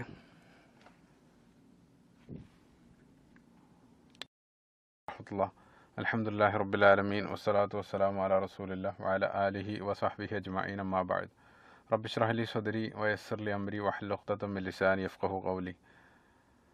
കർബലയുമായിട്ട് ബന്ധപ്പെട്ട ചരിത്രമാണ് സൂചിപ്പിച്ചിരുന്നത്. അതിൽ സൂചിപ്പിക്കപ്പെട്ട ചില ഭാഗങ്ങൾ ഒരിക്കൽ കൂടെ ആവർത്തിക്കുകയാണ്. അലി റളിയല്ലാഹു അൻഹുവിനെ ഖവാരിജികളായിട്ടുള്ള ആളുകൾ വധിച്ചതിന് ശേഷം കൂഫയിലുള്ള ആളുകൾ അവർ അഹ്ലു ബൈത്തിനെ അനുകൂലിക്കുന്ന ആളുകളായിരുന്നു. അവർ മുഴുവനും അലി റളിയല്ലാഹു അൻഹുവിൻ്റെ മകനായ ഹസൻ ഇബ്നു അലി റളിയല്ലാഹു അൻഹുവിന് അവർ ബൈഅത്ത് നൽകുന്നു. അതേസമയം സിറിയയിലുള്ള ഷാമിലുള്ള ആളുകൾ മുആവിയ റളിയല്ലാഹു അൻഹുവിനും ബൈഅത്ത് നൽകുന്നു. അപ്പം ഇസ്ലാമിക ഉമ്മത്തിൽ ആദ്യമായിട്ട് 2 ഖലീഫമാർ നിലവിൽ വരികയാണ്. സ്വാഭാവികമായിട്ടും മുൻകാലഘട്ടങ്ങളിൽ ഉണ്ടായിരുന്ന നിരവധി പ്രശ്നങ്ങൾ, ഇപ്പോൾ നമുക്ക് നേരത്തെ സൂചിപ്പിക്കപ്പെട്ട ചില രക്തച്ചൊരിച്ചിലിന് കാരണമായിട്ടുള്ള ചില പ്രശ്നങ്ങളും പ്രയാസങ്ങളും അത് കണ്ട് മനസ്സിലാക്കിയ ഹസൻ ഹുസൈൻ റളിയല്ലാഹു അൻഹുമ ഇവർ രണ്ടുപേരും അതിനെല്ലാം സാക്ഷിയായിരുന്നു. അതുകൊണ്ട് തന്നെ ഉമ്മത്തിൽ വീണ്ടും ഒരു പ്രശ്നം ഉണ്ടാകാൻ ഇത് കാരണമായേക്കും എന്ന് ഭയന്ന ഹസൻ റളിയല്ലാഹു അൻഹു സ്വമേധയ അദ്ദേഹം സ്ഥാനമൊഴിയുകയാണ്. 6 മാസത്തിന് ശേഷം അദ്ദേഹം തന്നെ ഖലീഫ സ്ഥാനത്ത് നിന്ന് അദ്ദേഹം മാറുകയാണ്. അദ്ദേഹത്തിൻ്റെ തീരുമാനത്തിൽ പലർക്കും അഭിപ്രായ വ്യത്യാസം ഉണ്ടായിരുന്നു. പ്രത്യേകിച്ച് കൂഫ നിവാസികളൊന്നും അദ്ദേഹത്തിൻ്റെ തീരുമാനത്തെ അനുകൂലിച്ചിരുന്നില്ല. പക്ഷേ ഉമ്മത്തിൻ്റെ ഐക്യത്തിന് കണക്കിലെടുത്തുകൊണ്ട് ഉമ്മത്തിൻ്റെ നന്മയ്ക്ക് വേണ്ടി മാത്രം അദ്ദേഹം സ്ഥാനമൊഴിയുകയാണ്. സുബ്ഹാനല്ലാഹ്, വളരെ അത്ഭുതപ്പെടുന്നൊരു കാര്യം എന്താണെന്ന് വെച്ചാൽ ഈ ഒരു സംഭവത്തെ സംബന്ധിച്ച് അല്ലെങ്കിൽ ഈ ഒരു കാര്യത്തെ സംബന്ധിച്ച് റസൂലുള്ളാഹി സ്വല്ലല്ലാഹു അലൈഹി വസല്ലം വളരെ മുമ്പ് തന്നെ പ്രവചിച്ചതായിട്ട് നമുക്ക് കാണാൻ സാധിക്കും. സ്വഹീഹായിട്ടുള്ള ഒരു ഹദീസിൽ നബി സല്ലല്ലാഹു അലൈഹി വസല്ലം ഒരിക്കൽ ഖുതുബ നടത്തിക്കൊണ്ടിരിക്കുന്ന സന്ദർഭത്തിൽ ഹസൻ റളിയല്ലാഹു അൻഹു കുട്ടിയായിരിക്കുന്ന ഹസൻ റളിയല്ലാഹു അൻഹു പള്ളിയിലേക്ക് നടന്നു വരുന്നത് കണ്ടപ്പോൾ പ്രവാചകൻ സല്ലല്ലാഹു അലൈഹി വസല്ലം ഖുതുബ നിർത്തി പോയി ഹസൻ റളിയല്ലാഹു അൻഹുവിനെ എടുത്ത് തോളിലിരുത്തി മിമ്പറിലേക്ക് വീണ്ടും കയറുകയും ഖുതുബ തുടരുകയും ചെയ്തു. എന്നിട്ട് പ്രവാചകൻ സല്ലല്ലാഹു അലൈഹി വസല്ലം അവരോട് പറയുകയുണ്ടായി, സദസ്സിലുള്ള ആളുകളോട്, സ്വഹാബികളോട് പറയുകയുണ്ടായി, ഇന്ന ബനി ഹാദാ സയ്യിദ്, തീർച്ചയായിട്ടും എൻ്റെ ഈ മകൻ അവനൊരു നേതാവായിരിക്കും. എന്നിട്ട് നബി സല്ലല്ലാഹു അലൈഹി വസല്ലം പറഞ്ഞു, ഇന്നല്ലാഹ യുസ്ലിഹു ബിഹി ബൈന ഫിഅതൈനി അളീമതൈനി മിനൽ മുസ്ലിമീൻ, ഇവൻ കാരണം മുസ്ലിങ്ങളിലുള്ള വലിയ 2 വിഭാഗത്തിൽ അള്ളാഹു സുൽഹുണ്ടാക്കും എന്ന് പ്രവാചകൻ സല്ലല്ലാഹു അലൈഹി വസല്ലം പറയുകയുണ്ട്. അതായത് മുസ്ലിങ്ങൾക്കിടയിൽ പ്രശ്നങ്ങളുണ്ടാകും, 2 വലിയ മുസ്ലിങ്ങൾക്കിടയിൽ പ്രശ്നങ്ങൾ ഉണ്ടാകുന്ന സന്ദർഭത്തിൽ അള്ളാഹു ഇവനിലൂടെ അതിന് അനുരഞ്ജനം സുലഹുണ്ടാക്കുമെന്ന് നബി സല്ലല്ലാഹു അലൈഹി വസല്ലം അവിടെ സൂചിപ്പിക്കുകയുണ്ടായി. പ്രവാചകൻ സല്ലല്ലാഹു അലൈഹി വസല്ലമയുടെ ഈ പ്രവചനം നബി സല്ലല്ലാഹു അലൈഹി വസല്ലമയുടെ കാലശേഷം ഖുലഫാ റാഷിദീങ്ങൾക്കും ശേഷം ഈ ഒരു സമയത്താണ് യഥാർത്ഥത്തിൽ ഈ ഒരു പ്രവചനം പൂർത്തീകരിക്കുന്നത് കൂടെയാണ് നമ്മളിവിടെ കാണുന്നത്. ഹസൻ റളിയല്ലാഹു അൻഹു ഖിലാഫത്ത് സ്ഥാനത്ത് നിന്നും മാറി പിന്നീട് മുആവിയ റളിയല്ലാഹു അൻഹു ഭരണം തുടരുകയാണ്. അങ്ങനെ ഹിജ്റ 50-ാം വർഷം ഹസൻ റളിയല്ലാഹു അൻഹു മരണപ്പെടുന്നു. ഹസൻ റളിയല്ലാഹു അൻഹു മരണപ്പെട്ട് പിന്നീട് ഹിജ്റ 10 വർഷത്തിന് ശേഷം ഹിജ്റ 60-ാം വർഷം മുആവിയ റളിയല്ലാഹു അൻഹും മരണപ്പെടുന്നു. മുആവിയ റളിയല്ലാഹു അൻഹു മരണപ്പെടുന്നതിന് ഒരല്പം മുമ്പ് തൻ്റെ പിൻഗാമിയായിട്ട് യസീദ് ബിൻ മുആവിയയെ ഖലീഫയായിട്ട് പ്രഖ്യാപിച്ചു. പക്ഷേ ഈ പ്രഖ്യാപനത്തിൽ പല ആളുകളും, പ്രത്യേകിച്ച് മക്കയിലും മദീനയിലുണ്ടായിരുന്ന വളരെ പ്രായം ചെന്ന സ്വഹാബികളും അഹ്ലു ബൈത്തിനെ അനുകൂലിക്കുന്ന പല ആളുകളും ആ ഒരു തീരുമാനത്തെ അനുകൂലിച്ചിരുന്നില്ല. പക്ഷേ മുആവിയ റളിയല്ലാഹു അൻഹു അതിനെയൊന്നും അദ്ദേഹം അവഗണിക്കുകയുണ്ടായി. കാരണം അദ്ദേഹത്തെ സംബന്ധിച്ചിടത്തോളം അദ്ദേഹം ഇത് ചെയ്യാനുള്ള ഒരു കാരണം വീണ്ടും ഉമ്മത്തിലൊരു പ്രശ്നം വരാതെ വളരെ വളരെ നല്ലതായ രൂപത്തിൽ തന്നെ ഈ ഒരു കാര്യം തുടർന്നു പോകണമെന്നുള്ള ഒരു ഇജ്തിഹാദിൻ്റെ അടിസ്ഥാനത്തിലാണ് അദ്ദേഹം അത് ചെയ്യുന്നത്. പക്ഷേ പല ആളുകളും വന്ന് അതിനെ അനുകൂലിച്ചില്ല. സ്വാഭാവികമായിട്ടും മുആവിയ റളിയല്ലാഹു അൻഹു മരണപ്പെട്ടതിന് ശേഷം യസീദ് ബിൻ മുആവിയ, അദ്ദേഹം ഞാൻ നേരത്തെ സൂചിപ്പിച്ചതുപോലെ അദ്ദേഹം ഒരു സ്വഹാബിയല്ല, അദ്ദേഹം ഖലീഫയായിട്ട് സ്ഥാനത്തിലേക്ക് വരുന്നു. അദ്ദേഹം ഖലീഫയായി വന്നതിന് ശേഷം അദ്ദേഹത്തിന് ബൈഅത്ത് നൽകാൻ ഹുസൈൻ റളിയല്ലാഹു അൻഹു, ഹസൻ റളിയല്ലാഹു അൻഹു മരണപ്പെട്ടു. പിന്നീട് അദ്ദേഹത്തിൻ്റെ സഹോദരനായ ഹുസൈൻ റളിയല്ലാഹു അൻഹു സന്നദ്ധമാകുന്നില്ല. ഹുസൈൻ റളിയല്ലാഹു അൻഹു സന്നദ്ധമാകുന്നില്ലെന്ന് മനസ്സിലാക്കിയ ഇറാഖിലെ കൂഫയിലുള്ള ആളുകൾ വളരെയധികം സന്തോഷിക്കുന്നു. അവർ മുഴുവനും അദ്ദേഹത്തെ കൂഫയിലേക്ക് വരാനും അവിടെ വന്നുകൊണ്ട് അധികാരം ഏറ്റെടുക്കാനും അവർ നിരന്തരം അദ്ദേഹത്തെ ക്ഷണിച്ചുകൊണ്ടിരിക്കുന്നു. അപ്പോൾ അവർ പറയുന്നത് സത്യമാണെന്നും അറിയാൻ വേണ്ടി ഹുസൈൻ റളിയല്ലാഹു അൻഹു അവിടേക്ക് തൻ്റെ സഹോദരനായ മുസ്ലിം ഇബ്നു അഖീൽ റളിയല്ലാഹു അൻഹുവിനെ വിടുന്നു. മുസ്ലിം ഇബ്നു അഖീൽ അവിടെ എത്തുകയും അവിടെ കൂഫ നിവാസികളായ 40,000-ഓളം വരുന്ന കൂഫ നിവാസികൾ മുഴുവനും ഹുസൈൻ റളിയല്ലാഹു അൻഹുവിന് വേണ്ടി അവർ ബൈഅത്ത് നൽകുന്നു. ഈ ബൈഅത്ത് നൽകിയതോടുകൂടെ ഈ പറയുന്നതെല്ലാം, കൂഫ നിവാസികൾ പറയുന്നതെല്ലാം സത്യമാണ്, താങ്കൾ ഉടൻ തന്നെ മക്കത്തിൽ നിന്നും കൂഫയിലേക്ക് പുറപ്പെടേണ്ടതുണ്ടെന്ന് ഒരു സന്ദേശം മുസ്ലിം ബിൻ അഖീൽ റളിയല്ലാഹു അൻഹു ഹുസൈൻ റളിയല്ലാഹു അൻഹുവിന് അയക്കുന്നു. ഈ ഒരു സന്ദർഭത്തിൽ തൻ്റെ കയ്യിൽ നിന്ന് കാര്യങ്ങൾ പിടിവിട്ടു പോകുമെന്ന് ഭയപ്പെട്ട യസീദ് ബിൻ മുആവിയ, അദ്ദേഹം സിറിയയിലാണുള്ളത്, അദ്ദേഹം തൻ്റെ പരിധിയിലേക്ക് കാര്യങ്ങൾ കൊണ്ടുവരാൻ അതിന് കെൽപ്പുള്ള വളരെ തന്ത്രശാലിയായിട്ടുള്ള ഇബ്നു സിയാദ് എന്ന് പറയുന്ന ഒരു ക്രൂരനായിട്ടുള്ള അദ്ദേഹത്തിൻ്റെ ഒരു പടത്തലവനെ ഗവർണറായിക്കൊണ്ട് അദ്ദേഹം കൂഫയിലേക്ക് അയക്കുന്നു. അദ്ദേഹം കൂഫയിലെത്തുന്നു. അവിടെയുള്ള ജനങ്ങളെല്ലാം അദ്ദേഹം ഹുസൈൻ റളിയല്ലാഹു അൻഹു ആണെന്ന് തെറ്റിദ്ധരിക്കുന്നു. അവരെല്ലാം അദ്ദേഹത്തെ ഉറക്കെ വാഴ്ത്തിയ സന്ദർഭത്തിൽ അദ്ദേഹത്തിന് ഈ പറയുന്നതെല്ലാം സത്യമാണെന്ന് മനസ്സിലാകുന്നു. ആ ജനങ്ങളോട് അദ്ദേഹം പറയുന്നു, നിങ്ങൾ വിചാരിക്കുന്നത് പോലെ ഹുസൈൻ റളിയല്ലാഹു അൻഹു അല്ല മറിച്ച് ഞാൻ നിങ്ങളെ പുതിയ ഗവർണറായിട്ട് ചാർജ് എടുക്കാൻ വേണ്ടി വന്ന യസീദ് ബിൻ മുആവിയയുടെ അനുയായിയാണെന്ന് അവരെ ധരിപ്പിച്ചുകൊണ്ട് അദ്ദേഹം അന്നത്തെ ഗവർണറായിരുന്ന നുഅ്മാൻ ബിൻ ബഷീറിൻ്റെ അടുത്ത് പോയിട്ട് അദ്ദേഹം ഗവർണർ സ്ഥാനം ഏൽക്കുന്നു. ഗവർണർ സ്ഥാനം ഏറ്റ ഉടനെ, അതുവരെയാണ് ഞാൻ പറഞ്ഞു വെച്ചിരുന്നത്, ഗവർണർ സ്ഥാനം അദ്ദേഹം ഏറ്റ ഉടനെ അദ്ദേഹം ആദ്യം ചെയ്തത് എങ്ങനെയെങ്കിലും മുസ്ലിം ഇബ്നു അഖീലിനെ അദ്ദേഹത്തിന് പിടിക്കേണ്ടതുണ്ട്. കാരണം അദ്ദേഹം വന്നതിന് ശേഷമാണ് ഈ കാര്യങ്ങളെല്ലാം പിടിവിട്ടു പോകുന്നത്. അപ്പോൾ ആദ്യം അദ്ദേഹം ചെയ്യേണ്ടത് മുസ്ലിം ഇബ്നു അഖീലിനെ അദ്ദേഹത്തിന് ലഭിക്കേണ്ടതുണ്ട്. അതുകൊണ്ട് തന്നെ അത്രയും വലിയ കൂഫ പട്ടണത്തിൽ മുസ്ലിം ഇബ്നു അഖീൽ എവിടെയാണ് താമസിക്കുന്നതെന്ന് കണ്ടുപിടിക്കാൻ പ്രയാസമാണെന്ന് അദ്ദേഹത്തിന് മനസ്സിലാകുന്നു. അതിനുവേണ്ടി അദ്ദേഹം ഒരു തന്ത്രം ആവിഷ്കരിക്കുന്നു. അദ്ദേഹത്തിൻ്റെ കൂടെ വന്നത് കേവലം 17 ആളുകളാണ്. ആ 17 ആളുകളിൽ ഒരാളെ അദ്ദേഹം വേഷപ്രച്ഛന്നനായിട്ട്, ഒരു യാത്രക്കാരൻ്റെ രൂപത്തിൽ വേഷപ്രച്ഛന്നനായിട്ട് അദ്ദേഹത്തിൻ്റെ കയ്യിൽ 3000-ഓളം ദുർഹം നൽകിയിട്ട് അദ്ദേഹത്തെ പറഞ്ഞു വിടുകയാണ്.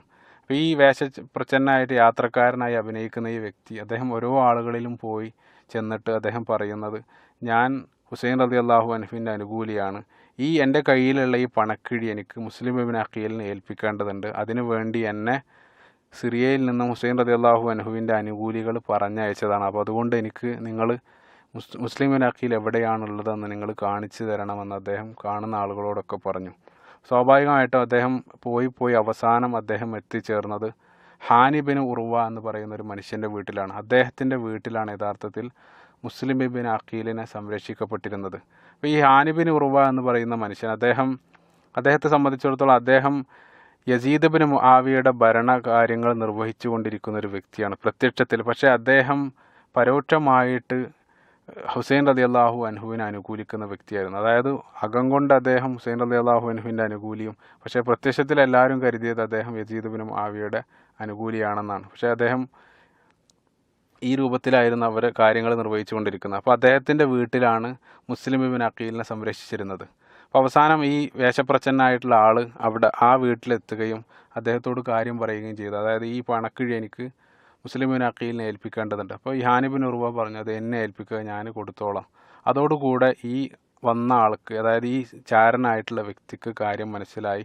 അദ്ദേഹം ഉടൻ തന്നെ ഇബ്നു സിയാദിൻ്റെ കൊട്ടാരത്തിൽ പോയിട്ട് വിവരങ്ങൾ അറിയിച്ചു. അതായത് നിങ്ങൾ തെരഞ്ഞുകൊണ്ടിരിക്കുന്ന മുസ്ലിം ഇബ്നു അഖീലിനെ സംരക്ഷിച്ചിരിക്കുന്നത് ഈ ഹാനി ബിൻ ഉർവ എന്ന് പറയുന്ന നമ്മളെല്ലാം നമ്മുടെ ഭാഗത്താണെന്ന് കരുതുന്ന ഈ വ്യക്തിയാണ് ഇതിന് പിന്നിലെന്ന് അദ്ദേഹം അറിയിക്കുന്നു.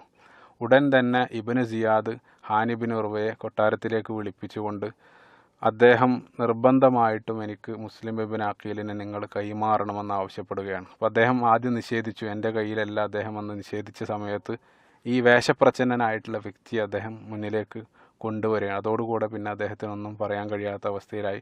പക്ഷേ അദ്ദേഹം മുസ്ലിം ഇബ്നു അഖീലിനെ കൈമാറാൻ സന്നദ്ധനായില്ല. അതുകൊണ്ട് തന്നെ അവർ അദ്ദേഹത്തെ മർദ്ദിക്കുകയും ഉപദ്രവിക്കുകയും ചെയ്തു, അദ്ദേഹത്തെ തടവിലിടുകയും ചെയ്തു. അപ്പോൾ ഈ സംഭവങ്ങളെല്ലാം ഒളിവിൽ കഴിയുന്ന, അല്ലെങ്കിൽ അദ്ദേഹത്തെ സംരക്ഷണത്തിൽ കഴിയുന്ന മുസ്ലിം അഖീലും അറിയുന്നുണ്ട്. മുസ്ലിം അഖീൽ ഉടൻ തന്നെ കൂഫ നിവാസികൾക്കൊരു രഹസ്യ സന്ദേശം അയച്ചു. നിങ്ങൾ എത്രയും പെട്ടെന്ന് ഈ ഇബ്നു സിയാദിൻ്റെ കോട്ടയുടെ പുറത്തേക്ക് യുദ്ധസന്നാഹരായിട്ട് എത്തേണ്ടതുണ്ട്. കാരണം അവിടെ ഞങ്ങളെ ഈ ഇബ്നു സിയാദിൻ്റെ ആളുകൾ ആക്രമിക്കുന്നുണ്ടെന്ന് ഒരു രഹസ്യ സന്ദേശം അയച്ചു. രഹസ്യ സന്ദേശം കിട്ടിയ ഉടനെ ഞാൻ നേരത്തെ പറഞ്ഞു 12,000-ലേറെ ആളുകൾ ബൈഅത്ത് ചെയ്ത ഈ ഒരു പ്രദേശത്ത് നിന്നും കേവലം 4,000 ആളുകൾ സർവ്വ യുദ്ധസന്നാഹരായിട്ട് കോട്ടയ്ക്ക് പുറത്ത് വന്നു നിന്നു. അപ്പോൾ 4,000 ആളുകൾ കോട്ടയ്ക്ക് പുറത്ത് കോട്ട ഉപരോധിച്ചുകൊണ്ട് അവിടെ നിന്നു. അപ്പോൾ സ്വാഭാവികമായിട്ടും അകത്തുള്ളത് ഇബ്നു സിയാദും കേവലം 17 ആളുകളും പിന്നെ അവർ തടവിലിട്ട ഈ ഹാനി ബിൻ ഉർവ എന്ന് പറയുന്ന മനുഷ്യരും മാത്രമാണ്. പുറത്ത് 4,000-ലേറെ കൂഫ നിവാസികളുണ്ട്. അപ്പം ബലം കൊണ്ടൊരിക്കലും അവരെ തോൽപ്പിക്കുന്നത് ബുദ്ധിയല്ലെന്ന് മനസ്സിലാക്കിയ തന്ത്രശാലിയായ ഇബ്നു സിയാദ് അവിടെ വലിയൊരു കുതന്ത്രം പ്രയോഗിക്കുകയാണ്. അദ്ദേഹം എന്താ ചെയ്തതെന്ന് വെച്ചാൽ, അദ്ദേഹം പുറത്ത് നിൽക്കുന്ന ഓരോ ഗോത്രത്തലവന്മാരെയും അദ്ദേഹം വിളിച്ച് അദ്ദേഹം ഈ സംസാരിക്കാൻ വളരെ മിടുക്കനായ അദ്ദേഹം വളരെ വലിയ വലിയ വാഗ്ദാനങ്ങൾ അവർക്ക് നൽകാൻ തുടങ്ങി. അവർക്ക് ഓരോരുത്തർക്ക് വേണ്ട മുഴുവൻ വാഗ്ദാനങ്ങളും നൽകി അവരോരോരുത്തരായിട്ട് ഇദ്ദേഹം സ്വാധീനിക്കാൻ തുടങ്ങി. അപ്പോൾ ഈ സ്വാധീനത്തിലെല്ലാം ഈ കൂഫ നിവാസികളിൽപ്പെട്ട ഈ ഗോത്രത്തലവന്മാരെല്ലാം അദ്ദേഹത്തിൻ്റെ സ്വാധീനത്തിൽ വഴങ്ങുകയും ചെയ്തു. അദ്ദേഹം സ്വാധീനത്തിന് വഴങ്ങാത്ത ആളുകളെ അദ്ദേഹം ഭീഷണിപ്പെടുത്തിക്കൊണ്ട് തൻ്റെ വരുതിയിലേക്ക് വരുത്തുകയും രാവിലെ 4,000-ഓളം ആളുകൾ രാവിലെ 4,000-ഓളം ആളുകൾ ഉണ്ടായിരുന്ന ഈ ഒരു സൈന്യത്തിൽ നിന്നും അസർ നമസ്കാര സമയമായപ്പോഴേക്കും പിന്നീട് കേവലം 70 ആളുകൾ മാത്രമാണ് മുസ്ലിം ഇബ്നു അഖീലിൻ്റെ കൂടെ ഉള്ളത്. അതായത് 4,000 ആളുകൾ ചുരുങ്ങി അസർ നമസ്കാരമായപ്പോഴേക്കും കേവലം 70 മാത്രമായിട്ട് മാറി. അത് പിന്നെ മഗ്രിബ് നമസ്കാര സമയമായപ്പോഴേക്കും 70 എന്നുള്ളത് 30 രാത്രി നേരം ഇരുട്ടിയതോടുകൂടെ 30 എന്നുള്ളത് വെറും 10 മാത്രമായിട്ട് മാറി. ചിന്തിച്ചു നോക്കുക, ഇത്രയും വലിയ ഒരു വാഗ്ദാനം നൽകിയ ഒരു നാട്ടിലുള്ള അദ്ദേഹം എത്തിയപ്പോൾ ആ നാട്ടുകാരദ്ദേഹത്തെ വഞ്ചിച്ച രൂപം നോക്കുക. രാത്രിയായ സമയത്ത് വെറും 10 ആളുകൾ മാത്രമാണ് പിന്നീട് മുസ്ലിം ഇബ്നു അഖീലിൻ്റെ കൂടെയുള്ളത്. അപ്പോൾ അതുകൊണ്ട് തന്നെ അവിടെ നിൽക്കുന്നത് സുരക്ഷിതമല്ല, കോട്ടയ്ക്ക് പുറത്ത് നിൽക്കുന്നത് സുരക്ഷിതമല്ലെന്ന് മനസ്സിലാക്കിയ മുസ്ലിം ഇബ്നു അഖീൽ ആ കൂഫ പട്ടണത്തിൽ ഏറ്റവും കൂടുതൽ അഹ്ലുബൈത്തിനെ അനുകൂലിച്ചിരുന്ന കിന്ദ എന്ന പ്രദേശത്തേക്ക് അദ്ദേഹം ഈ 10 ആളുകളെയും കൂട്ടി പോവുകയാണ്. അപ്പോൾ ഇരുട്ടിൻ്റെ മറവിൽ 10-9 പേരും രക്ഷപ്പെടുകയും ചെയ്തു. പിന്നീട് അവശേഷിക്കുന്നത് ഈ മുസ്ലിം ഇബ്നു അഖീൽ എന്ന് പറയുന്ന മനുഷ്യന് മാത്രമാണ്. 40,000-ലേറെ ആളുകൾ ബൈഅത്ത് നൽകിയ ഒരു പ്രദേശത്ത് 12 മണിക്കൂർ കൊണ്ട് ഒരൊറ്റ മനുഷ്യൻ, അത് ബാക്കിയുള്ള മുഴുവൻ ആളുകളും അദ്ദേഹത്തെ വളരെ നീചമായ രൂപത്തിൽ അദ്ദേഹത്തെ വഞ്ചിച്ചിരിക്കുകയാണ്. അദ്ദേഹം മാത്രമായിട്ട് ആ പട്ടണത്തിൽ ബാക്കിയാവുകയാണ്. അപ്പോൾ വിശന്ന് വലഞ്ഞ ഈ മുസ്ലിം ഇബ്നു അഖീൽ റളിയല്ലാഹു അൻഹു അവിടെയുള്ളൊരു വീട്ടിൽ അള്ളാഹുവിൽ വരമേൽപ്പിച്ചുകൊണ്ട് ആ വീട്ടിൽ പോയിട്ട് അദ്ദേഹം വാതിലിൽ മുട്ടുകയാണ്. അപ്പോൾ ഒരു വൃദ്ധയായിട്ടുള്ള സ്ത്രീ വാതിൽ തുറക്കുന്നു.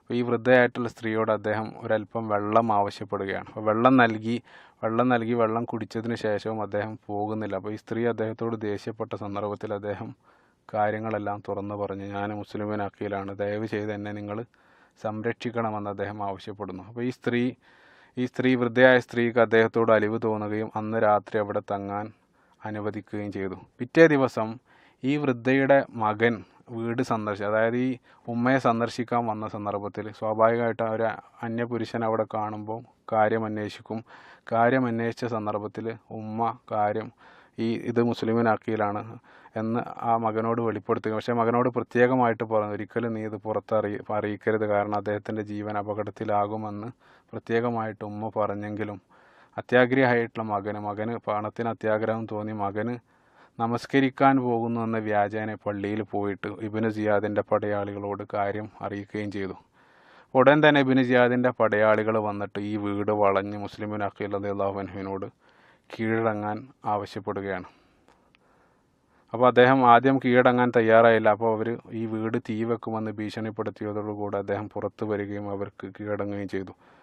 കീഴടങ്ങി അദ്ദേഹത്തെ ഇബ്നു സിയാദിൻ്റെ കൊട്ടാരത്തിലേക്ക് കൊണ്ടുപോവുകയാണ്. ഈ കൊണ്ടുപോകുന്ന വഴിയിൽ അദ്ദേഹം പടത്തലവനായിട്ടുള്ള ഇബ്നു അശ്വറിനോട് അദ്ദേഹം പറഞ്ഞു, എനിക്ക് അവസാനമായിട്ട് താങ്കളോടൊരു കാര്യം അഭ്യർത്ഥിക്കാനുണ്ട്, അത് താങ്കൾ എനിക്ക് നിറവേറ്റി തരണം. അതെൻ്റെ അവസാനത്തെ ഒരു അഭ്യർത്ഥനയാണ്, അതൊരിക്കലും നിങ്ങൾ നിരസിക്കരുത്. എന്നിട്ട് അദ്ദേഹം പറഞ്ഞു, ഞാൻ നൽകുന്ന ഒരു സന്ദേശം നിങ്ങൾ എങ്ങനെയെങ്കിലും ഹുസൈൻ റളിയല്ലാഹു അൻഹുവിനെ എത്തിക്കാനുള്ള ഏർപ്പാട് ചെയ്യണം. അദ്ദേഹത്തിന് ഒരല്പം അലിവ് തോന്നിയത് കൊണ്ട് അദ്ദേഹം അതിന് സമ്മതിച്ചു. അവസാനമായിട്ട് അദ്ദേഹം പറഞ്ഞ സന്ദേശം, അദ്ദേഹം ഹുസൈൻ റളിയല്ലാഹു അൻഹുവിന് കൈമാറിയ സന്ദേശം, നിങ്ങളൊരിക്കലും മക്കത്തിൽ നിന്ന് നിങ്ങൾ പുറപ്പെടരുത്, കൂഫയിലെ ജനങ്ങൾ എന്നെയും നിങ്ങളെയും വഞ്ചിച്ചിരിക്കുന്നെന്ന സന്ദേശമാണ് അദ്ദേഹം എഴുതി നൽകിയത്. അപ്പോൾ ഈ സന്ദേശം ഞാൻ എത്തിക്കാമെന്ന് അദ്ദേഹം വാഗ്ദാനം ചെയ്യുകയും ചെയ്തു. പിന്നീട് ഈ ഹാനിബിന് ഉറുവയെയും ഈ മുസ്ലിം ബിൻ അഖീലിനെ അവർ ഇബ്നു സിയാദിൻ്റെ കൊട്ടാരത്തിലേക്ക് എത്തിച്ചു. ഇബ്നു സിയാദ് അവിടെ വെച്ചുകൊണ്ട് വിചാരണ ചെയ്ത് കൊട്ടാരത്തിൻ്റെ ഏറ്റവും മുകളിലേക്ക് കൊണ്ടുപോയിട്ട് അവിടെ നിന്ന് താഴേക്ക് എറിഞ്ഞ് മുസ്ലിം ബിൻ അഖീലിനെ വധിക്കുകയാണ്. അവസാനമായിട്ട് അദ്ദേഹം കലിമ ചെല്ലുന്നതിന് ഒരല്പം മുമ്പ് അദ്ദേഹം ഉറക്കെ വിളിച്ചു പറയുന്നുണ്ട് ആ നാട്ടുകാരോട്, കൂഫ ജനങ്ങളെ, നിങ്ങൾക്കും എനിക്കുമിടയിൽ അള്ളാഹു വിധികർത്താവായിട്ടുണ്ടാകുമെന്നാണ് അവസാനമായിട്ട് അദ്ദേഹം പറഞ്ഞത്. ആ കൊട്ടാരത്തിൻ്റെ മുകളിൽ നിന്ന് അദ്ദേഹത്തെ താഴേക്ക് വലിച്ചെറിഞ്ഞ് വധിക്കുകയാണ്. അയാളോട് കൂടെ ഹാനിബിൻ ഉർവ എന്ന് പറഞ്ഞ ആ മനുഷ്യൻ അദ്ദേഹത്തെ കുരിശിലേറ്റുകയും വളരെ മൃഗീയമായിട്ട് അദ്ദേഹത്തെ കൊന്ന അദ്ദേഹത്തിൻ്റെ ശവശരീരം കൂഫ നഗരത്തിന് മുന്നിൽ അവിടെ കെട്ടിത്തൂക്കുകയും ചെയ്തു. കാരണം ഇതൊരു താക്കീത് എന്നുള്ള നിലക്ക്. അപ്പോൾ ഇതോടുകൂടെ ആ ഒരു ഭാഗം നമ്മൾ അവസാനിപ്പിച്ച് നമ്മൾ മക്കയിലേക്ക് പോകണം. മക്കയിൽ എന്താ സംഭവിച്ചു കൊണ്ടിരിക്കുന്നതെന്ന് വെച്ചാൽ, ആദ്യം അയച്ച സന്ദേശം, അതായത് നിങ്ങൾ ഉടൻ മക്കയിലേക്ക് പുറപ്പെടണമെന്ന് അയച്ച സന്ദേശം ഒരല്പം മുമ്പാണ് ഹുസൈൻ റളിയല്ലാഹു അൻഹുവിന് ലഭിക്കുന്നത്. അപ്പോൾ നമ്മളെ സംബന്ധിച്ചിടത്തോളം മനസ്സിലാക്കിയിരിക്കേണ്ട കാര്യം, ഒരു സന്ദേശം അയച്ചു കഴിഞ്ഞാൽ അത് ദിവസങ്ങളും മാസങ്ങളും ആഴ്ചകളും എടുത്തിട്ടാണ്. നമ്മൾ ഇന്നുള്ള പോലെ മെയിലും അല്ലെങ്കിൽ കത്ത് അയക്കുന്ന സംവിധാനങ്ങളൊന്നുമില്ല. ഒരു സന്ദേശവാഹകൻ അവിടെ എത്താൻ മാസങ്ങളെടുക്കും. അപ്പോൾ ആദ്യം മുസ്ലിം ബിൻ അഖീൽ അയച്ച സന്ദേശം ആ സമയത്ത് മാത്രമാണ് ഹുസൈൻ റളിയല്ലാഹു അൻഹുവിന് ലഭിക്കുന്നത്. ആ സന്ദേശത്തിൽ അദ്ദേഹം പറയുന്നത് നിങ്ങൾ ഉടനെ കൂഫയിലേക്ക് പുറപ്പെടണം എന്നുള്ള. അപ്പോൾ അതിൻ്റെ അടിസ്ഥാനത്തിൽ അദ്ദേഹം യാത്രക്ക് ഒരുങ്ങുകയാണ്. ആദ്യത്തെ കത്തിൻ്റെ അടിസ്ഥാനത്തിൽ ഹുസൈൻ റളിയല്ലാഹു അൻഹു യാത്രക്ക് ഒരുങ്ങുകയാണ്. ഹിജറ വർഷം ദുൽഹജ്ജ് മാസം 8-ാം തീയതിയാണ് ഹുസൈൻ റളിയല്ലാഹു അൻഹു യാത്രക്ക് ഒരുങ്ങുന്നത്. ഈ യാത്രക്ക് ഒരുങ്ങുന്നതിൻ്റെ പിറ്റേ ദിവസം, അതായത് ദുൽഹജ്ജ് 9 അറഫ ദിനത്തിലാണ് ഞാൻ നേരത്തെ സൂചിപ്പിച്ച മുസ്ലിം ബിൻ അഖീലിനെ അവർ ഈ വധിക്കുന്ന സംഭവം നടക്കുന്നത് അറഫ ദിനത്തിൻ്റെ അന്നാണ്. ഈ വധിക്കുന്നതിൻ്റെ തലേ ദിവസമാണ് ഹുസൈൻ റളിയല്ലാഹു അൻഹു മക്കയിൽ നിന്നും യാത്ര ആരംഭിക്കുന്നത്. ഹുസൈൻ റളിയല്ലാഹു അൻഹു മക്കയിൽ നിന്ന് യാത്ര പുറപ്പെടുന്ന സന്ദർഭത്തിൽ അവിടെ ജീവിച്ചിരുന്ന നിരവധി സ്വഹാബികൾ അദ്ദേഹത്തോട് ആ യാത്രയെ സംബന്ധിച്ച് വിലക്കി. പ്രത്യേകിച്ച് ഇബ്നു ഉമർ റളിയല്ലാഹു അൻഹു, ജാബിർ ബിൻ അബ്ദുല്ലാ റളിയല്ലാഹു അൻഹു എല്ലാം അദ്ദേഹത്തോട് പറഞ്ഞു, നിങ്ങൾ കൂഫയിലേക്ക് പോകരുത്, നിങ്ങളുടെ പിതാവിനെ വഞ്ചിച്ചവരാണ് അവർ, അതുകൊണ്ട് നിങ്ങൾ പോകരുത്, നിങ്ങൾ പോയി കഴിഞ്ഞാൽ അവർ നിങ്ങളെ വഞ്ചിക്കുമെന്ന് അവർ നിരന്തരം അദ്ദേഹത്തോട് ഉണർത്തിയെങ്കിലും അദ്ദേഹത്തെ സംബന്ധിച്ചിടത്തോളം അതാണ് ശരി, അല്ലെങ്കിൽ താൻ പോകുന്നതാണ് ശരിയെന്ന് അദ്ദേഹം തോന്നുകയും അദ്ദേഹം യാത്ര പുറപ്പെടുകയും ചെയ്തു. എത്രത്തോളം എന്ന് വെച്ചാൽ, അദ്ദേഹം യാത്ര പുറപ്പെടുന്ന സന്ദർഭത്തിൽ അവസാനമായിട്ട് ഇബ്നു ഉമർ റളിയല്ലാഹു അൻഹു അദ്ദേഹത്തിന് മുന്നിൽ വന്നുകൊണ്ട് പറയുന്നൊരു ഹദീസുണ്ട്. അദ്ദേഹം പറയുകയുണ്ടായി, പ്രവാചകൻ സല്ലല്ലാഹു അലൈഹി വസല്ലമയിൽ നിന്നും കേട്ട ഒരു സംഭവം ഞാൻ ഇതുവരെ ആരോടും പറഞ്ഞിട്ടില്ല, പക്ഷേ ഞാനതിപ്പം താങ്കളോട് പറയുകയാണ്. നബി സല്ലല്ലാഹു അലൈഹി വസല്ലം മരണക്കിടക്കയിൽ മരണത്തിലേക്ക് പോകുന്നതിൻ്റെ മുമ്പ് ജിബ്രീൽ അലൈഹി സ്വലാത്തു വസ്സലാം വന്നുകൊണ്ട് പ്രവാചകൻ സല്ലല്ലാഹു അലൈഹി വസല്ലമയോട് പറഞ്ഞു, താങ്കൾക്ക് ഞാൻ രണ്ട് ചോയ്സ് ഞാൻ നൽകുകയാണ്. ഒന്നുകിൽ നിങ്ങൾക്ക് ദുനിയാവ് തിരഞ്ഞെടുക്കാം, അതല്ലെങ്കിൽ നിങ്ങൾക്ക് നിങ്ങളുടെ ആഖിറത്തിലേക്ക് നിങ്ങൾക്ക് അള്ളാഹുവിലേക്ക് മടങ്ങാം. അതിൽ താങ്കൾക്ക് ഇഷ്ടമുള്ളത് തിരഞ്ഞെടുക്കാം. ആ സമയത്ത് നബി സല്ലല്ലാഹു അലൈഹി വസല്ലം തിരഞ്ഞെടുത്തത് ആഖിറത്താണ്. അതുകൊണ്ട് തന്നെ ആ പ്രവാചകൻ്റെ അനുയായിയായ രക്തബന്ധുവായ താങ്കളെ സംബന്ധിച്ചിടത്തോളം നിങ്ങളും ആഖിറം തിരഞ്ഞെടുക്കുക. ദുനിയാവിൽ നിങ്ങൾക്ക് ഒന്നും ലഭിക്കാൻ പോകുന്നില്ല, അതുകൊണ്ട് ദയവ് ചെയ്ത് നിങ്ങൾ യാത്ര പോകരുതെന്ന് ഇബ്നു ഉമർ റളിയല്ലാഹു അൻഹു ആ സന്ദർഭത്തിൽ അദ്ദേഹത്തെ വിലക്കുന്നുണ്ട്. അപ്പോൾ ഹുസൈൻ റളിയല്ലാഹു അൻഹു അദ്ദേഹത്തോട് പറയുന്ന മറുപടി, ഞാൻ യാത്ര പോയിട്ടില്ലെങ്കിലും അവരെന്നെ തിരഞ്ഞ് ഇവിടെ വരും, പിന്നീട് അവർ മക്കയിൽ വെച്ചുകൊണ്ട് അവർ രക്തം ചിന്തും. അതുകൊണ്ട് തന്നെ ഈ പവിത്രമായിട്ടുള്ള മക്കയിൽ രക്തം ചിന്താൻ ഞാൻ സമ്മതിക്കുകയില്ല.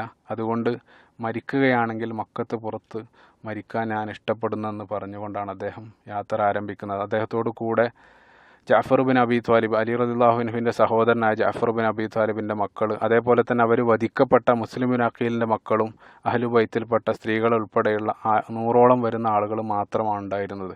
അപ്പോൾ ഈ ആളുകളെയും കൂട്ടി ഹുസൈൻ റളിയല്ലാഹു അൻഹു കൂഫയിലേക്ക് യാത്രയാവുകയാണ്. കൂഫയിലേക്ക് യാത്രയായി അദ്ദേഹം ഏകദേശം കൂഫക്ക് അരികെ എത്താനായ സന്ദർഭത്തിൽ അദ്ദേഹം ഒരു സന്ദേശവാഹകനെ അദ്ദേഹം മുൻകൂട്ടി അയക്കുകയാണ്. ഈ തൻ്റെ ആഗമനം അറിയിക്കാൻ വേണ്ടി ഒരു സന്ദേശവാഹകനെ ഹുസൈൻ റളിയല്ലാഹു അൻഹു മുൻകൂട്ടി അയക്കുന്നു. അപ്പോൾ കൂഫ നിവാസികളെ സംബന്ധിച്ച് കൂഫയിലുള്ള ഇബ്നു സിയാദിൻ്റെ പടയാളികൾ വളരെ സൂക്ഷ്മമായി നിരീക്ഷിച്ചുകൊണ്ടിരിക്കുകയാണ്. അവിടത്തേക്ക് ആരെങ്കിലും ഈ ഹുസൈൻ റളിയല്ലാഹു അൻഹുവിൻ്റെ അനുകൂലികൾ ആരെങ്കിലും വരുന്നുണ്ടോ എന്ന് അവർ നിരീക്ഷിച്ചുകൊണ്ടിരിക്കുകയാണ്. അപ്പോൾ ഈ സന്ദർഭത്തിലാണ് ഈ ഒരു സന്ദേശവാഹകന് വരുന്നത്, അവരുടെ ശ്രദ്ധയിൽപ്പെടുന്നത്. അദ്ദേഹത്തെ ഈ സന്ദേശവാഹകനെ അവർ വധിക്കുകയും ചെയ്തു. ഒരുപാട് സമയം കഴിഞ്ഞിട്ടും മറുപടി ലഭിക്കുക, അതായത് ഇയാൾ തിരിച്ചു വരാത്തത് കണ്ട സന്ദർഭത്തിൽ ഹുസൈൻ റളിയല്ലാഹു അൻഹു വീണ്ടും ഒരു സന്ദേശവാഹകനെ കൂഫയിലേക്ക് അയക്കുന്നു. അപ്പോൾ ഈ സന്ദേശവാഹകനും കൂഫയിലെത്തുന്നു. അവർ ആ രണ്ടാമത് വന്ന സന്ദേശവാഹകനെയും അവർ വളരെ നിഷ്ഠൂരമായിട്ട് അവർ വധിക്കുന്നു.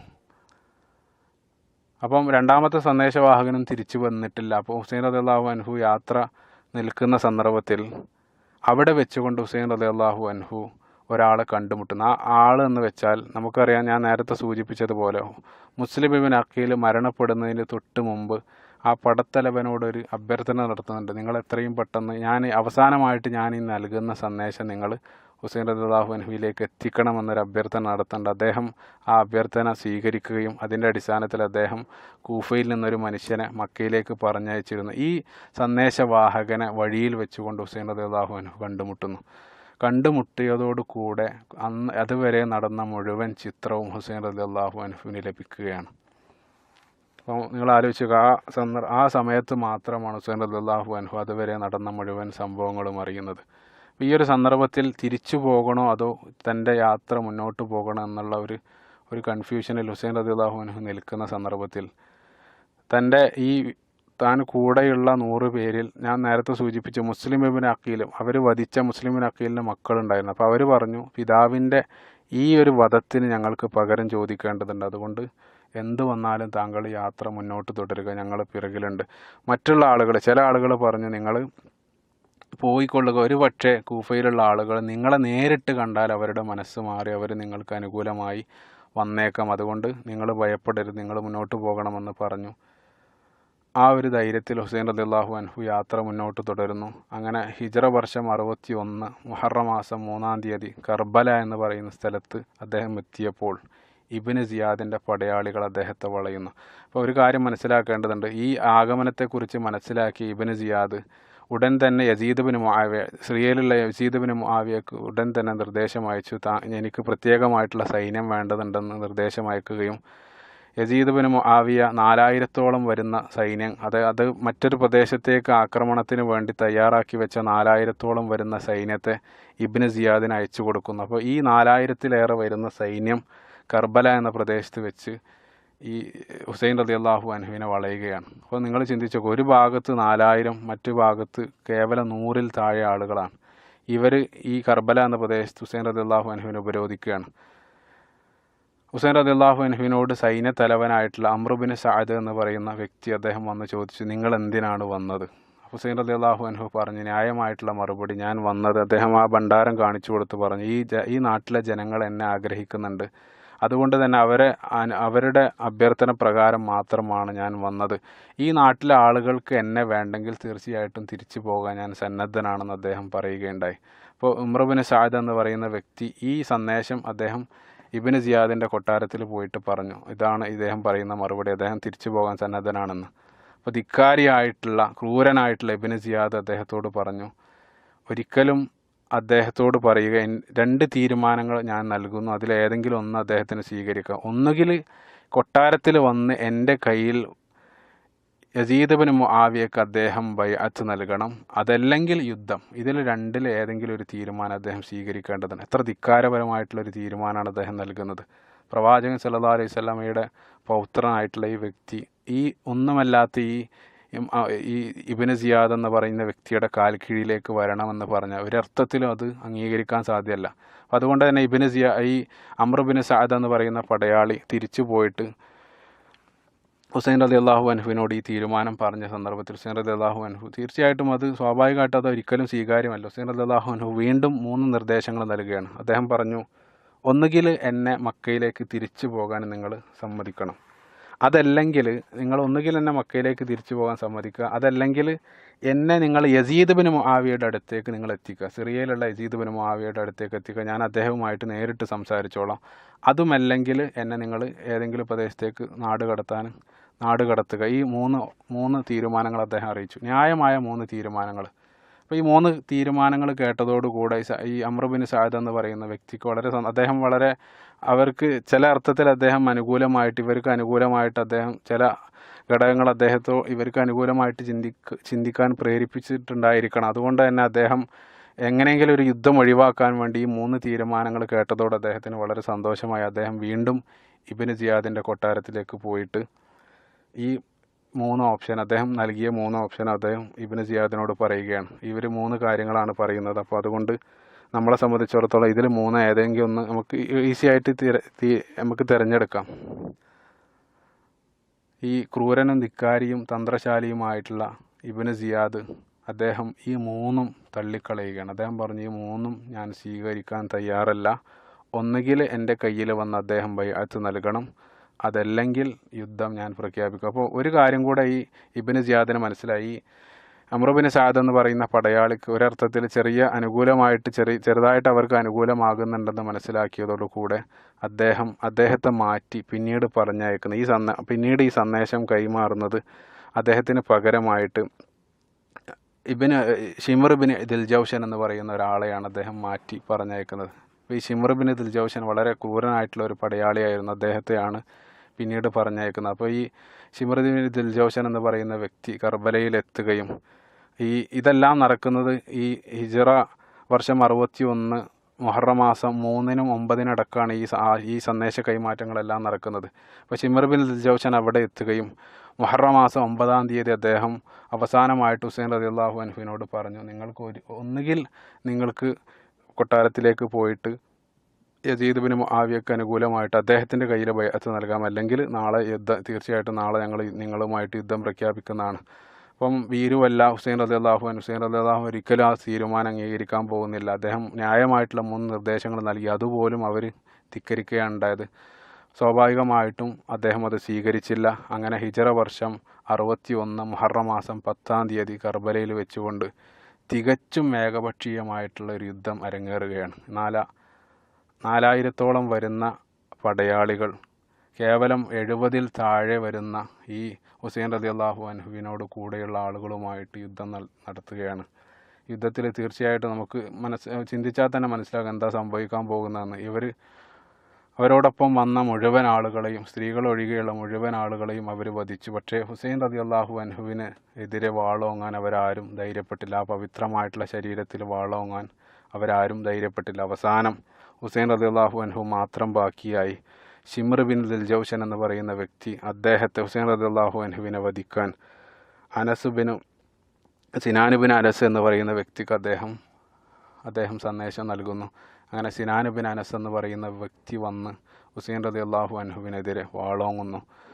അദ്ദേഹത്തെ വധിക്കുക മാത്രമല്ല, ഹുസൈൻ റളിയല്ലാഹു അൻഹുവിൻ്റെ തല അവരരിഞ്ഞെടുത്ത്, ലാ ഹൗല വലാ ഖുവത ഇല്ലാ ബില്ലാഹ്, തല അവരരിഞ്ഞെടുത്ത് ഒരു പ്ലേറ്റിലാക്കിയിട്ട് ഇബ്നു സിയാദിൻ്റെ കൊട്ടാരത്തിലേക്ക് അവർ കൊണ്ടുപോവുകയാണ്. ഇബ്നു സിയാദിൻ്റെ കൊട്ടാരത്തിലേക്ക് ഹുസൈൻ റളിയല്ലാഹു അൻഹുവിൻ്റെ തലയുമായിട്ട് വരുന്നു. ഹുസൈൻ റളിയല്ലാഹുവിൻ്റെ തലയുമായിട്ട് ഇബ്നു സിയാദിൻ്റെ കൊട്ടാരത്തിലെത്തി.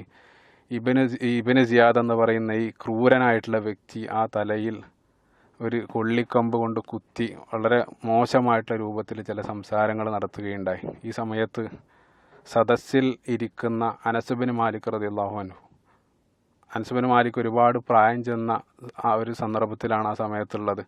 ഇതിന് സാക്ഷിയായ അനസ് ബിൻ മാലിക് പറയുന്ന ചില വാക്കുകൾ അദ്ദേഹം പറയുകയുണ്ടായി. നബി സല്ലല്ലാഹു അലൈഹി വസല്ലം,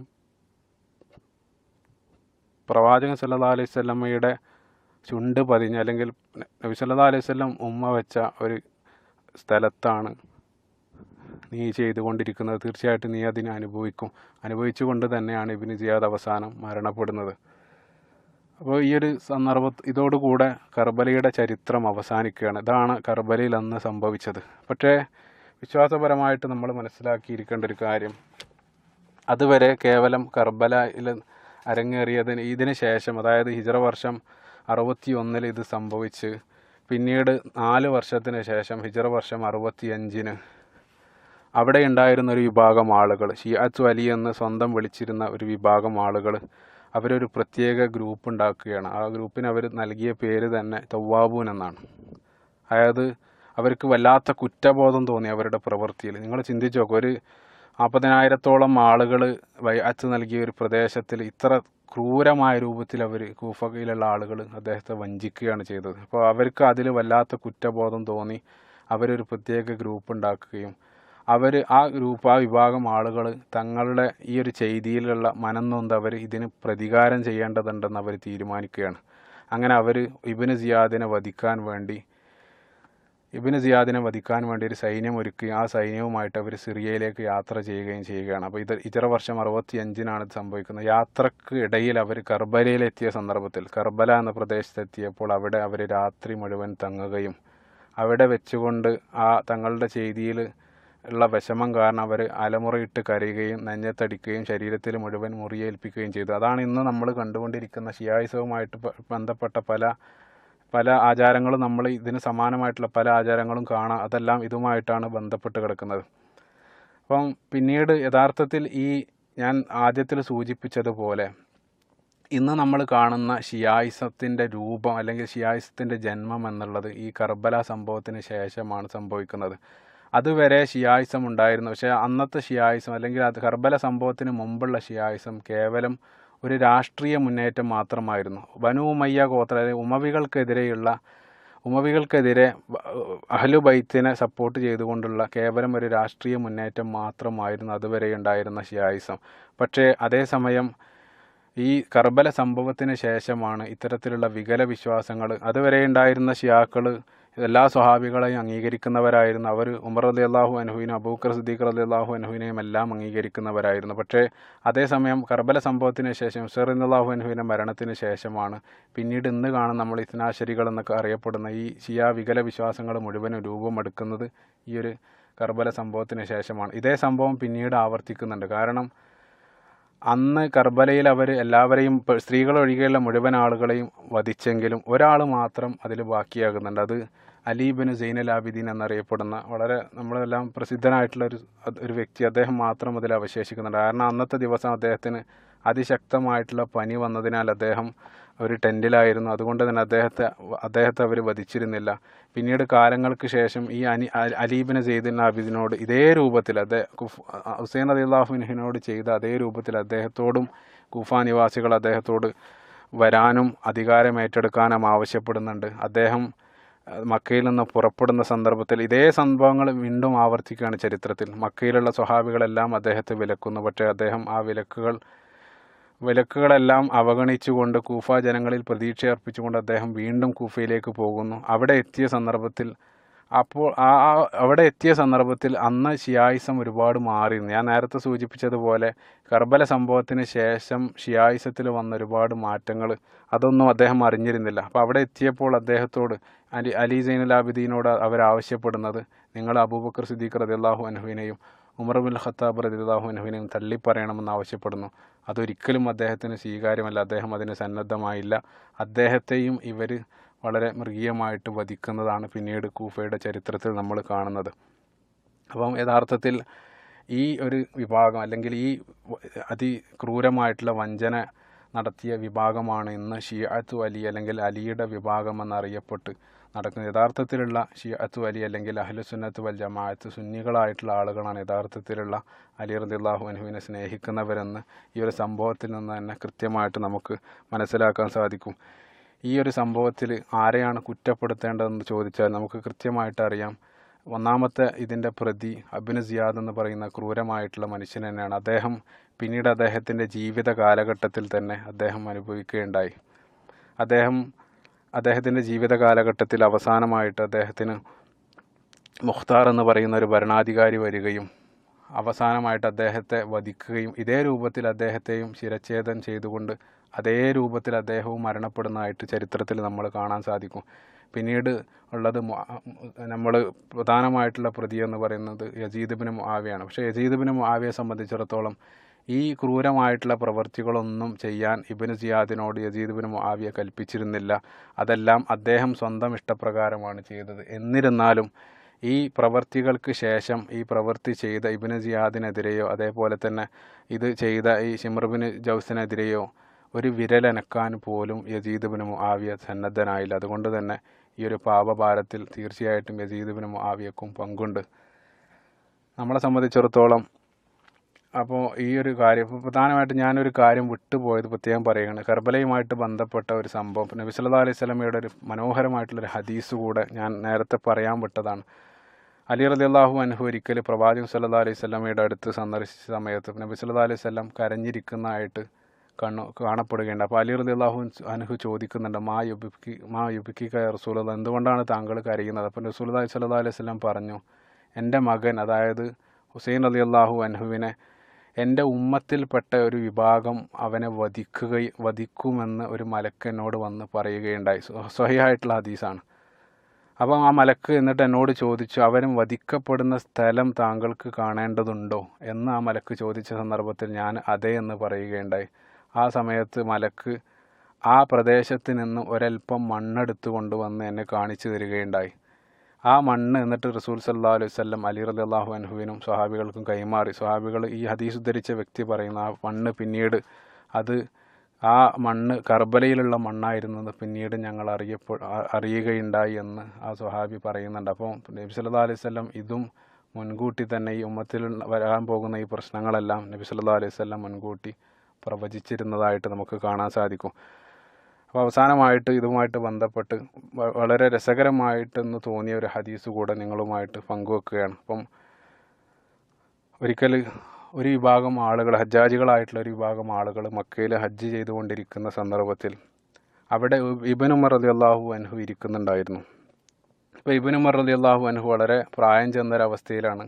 അദ്ദേഹത്തെ കണ്ട സമയത്ത് ഈ ഹജ്ജാജികളായിട്ടുള്ള ആളുകൾ പറഞ്ഞു, അത് ഇബ്നു ഉമറാണ്, നമുക്ക് അദ്ദേഹത്തോട് പോയിട്ട് ചില സംശയങ്ങൾ ചോദിക്കാമെന്ന്. അങ്ങനെ അവർ വന്ന് ഇബ്നു ഉമർ റളിയല്ലാഹു അൻഹുവിനോട് ഒരു സംശയം ചോദിക്കുന്നുണ്ട്. അവർ ചോദിക്കുന്ന സംശയം എന്താണെന്ന് വെച്ചാൽ, ഞങ്ങൾ ഇഹ്റാമിലായിരിക്കുമ്പോൾ വേട്ട ചെയ്യരുത്, അല്ല വേട്ട ചെയ്യാൻ പാടില്ല, അല്ലെങ്കിൽ മൃഗങ്ങളെ ആക്രമിക്കാൻ പാടില്ലെന്ന് അള്ളാഹു സുബ്ഹാനഹു വ തആല പരിശുദ്ധ ഖുർആനിൽ കൽപ്പിക്കുന്നുണ്ട്. പക്ഷേ ഞങ്ങളുടെ ശരീരത്തിൽ വന്നൊരു കൊതുകിനെ ഞങ്ങൾ കൊന്നു, അപ്പോൾ അതിൻ്റെ രക്തം ഞങ്ങളുടെ ശരീരത്തിൽ ആയിട്ടുണ്ട്, അതിന് ഞങ്ങൾ ഫിദിയ നൽകേണ്ടതുണ്ടോ എന്ന് അവർ ചോദിക്കുകയാണ്. വളരെ വിചിത്രമായിട്ടുള്ളൊരു ചോദ്യം. അപ്പോൾ കൊതുകിനെ കൊല്ലുന്നത് ആരും വേട്ടയായിട്ട് കരുതാറില്ല. അപ്പോൾ ഈ ഒരു ചോദ്യം കേട്ട സന്ദർഭത്തിൽ, ഈ വിചിത്രമായിട്ടുള്ള ചോദ്യം കേട്ട സന്ദർഭത്തിൽ ഇബ്നു ഉമർ റളിയല്ലാഹു അൻഹു അവരോട് ചോദിക്കുന്നുണ്ട്, നിങ്ങൾ എവിടെ നിന്നാണ് വരുന്നത്? അപ്പോൾ അവർ പറഞ്ഞു, ഞങ്ങൾ കൂഫയിൽ നിന്നാണെന്ന്. അപ്പോൾ ഇബ്നു ഉമർ റളിയല്ലാഹു അൻഹു പറയുന്നുണ്ട്, വാ അജബ, എത്ര അത്ഭുതകരമാണ് നിങ്ങളുടെ കാര്യം. പ്രവാചകൻ സല്ലല്ലാഹു അലൈഹി വസല്ലമയുടെ പൗത്രനെ നിങ്ങൾ നിഷ്ഠൂരമായിട്ട് കൊന്ന നിങ്ങളാണ് ഇന്ന് എന്നോട് ചോദിക്കുന്നത്, ഒരു കൊതുകിനെ കൊന്നതിന് ഞാൻ ഫിദിയ നൽകേണ്ടതുണ്ടോ എന്ന്.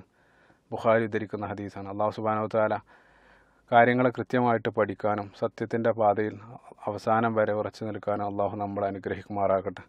റബ്ബനാ തഖബ്ബൽ മിന്നാ ഇന്നക അൻത സമീഉൽ അലീം വതുബ് അലൈനാ ഇന്നക അൻത തവ്വാബുർ റഹീം. അസ്സലാമു അലൈക്കും വറഹ്മത്തുള്ളാഹി.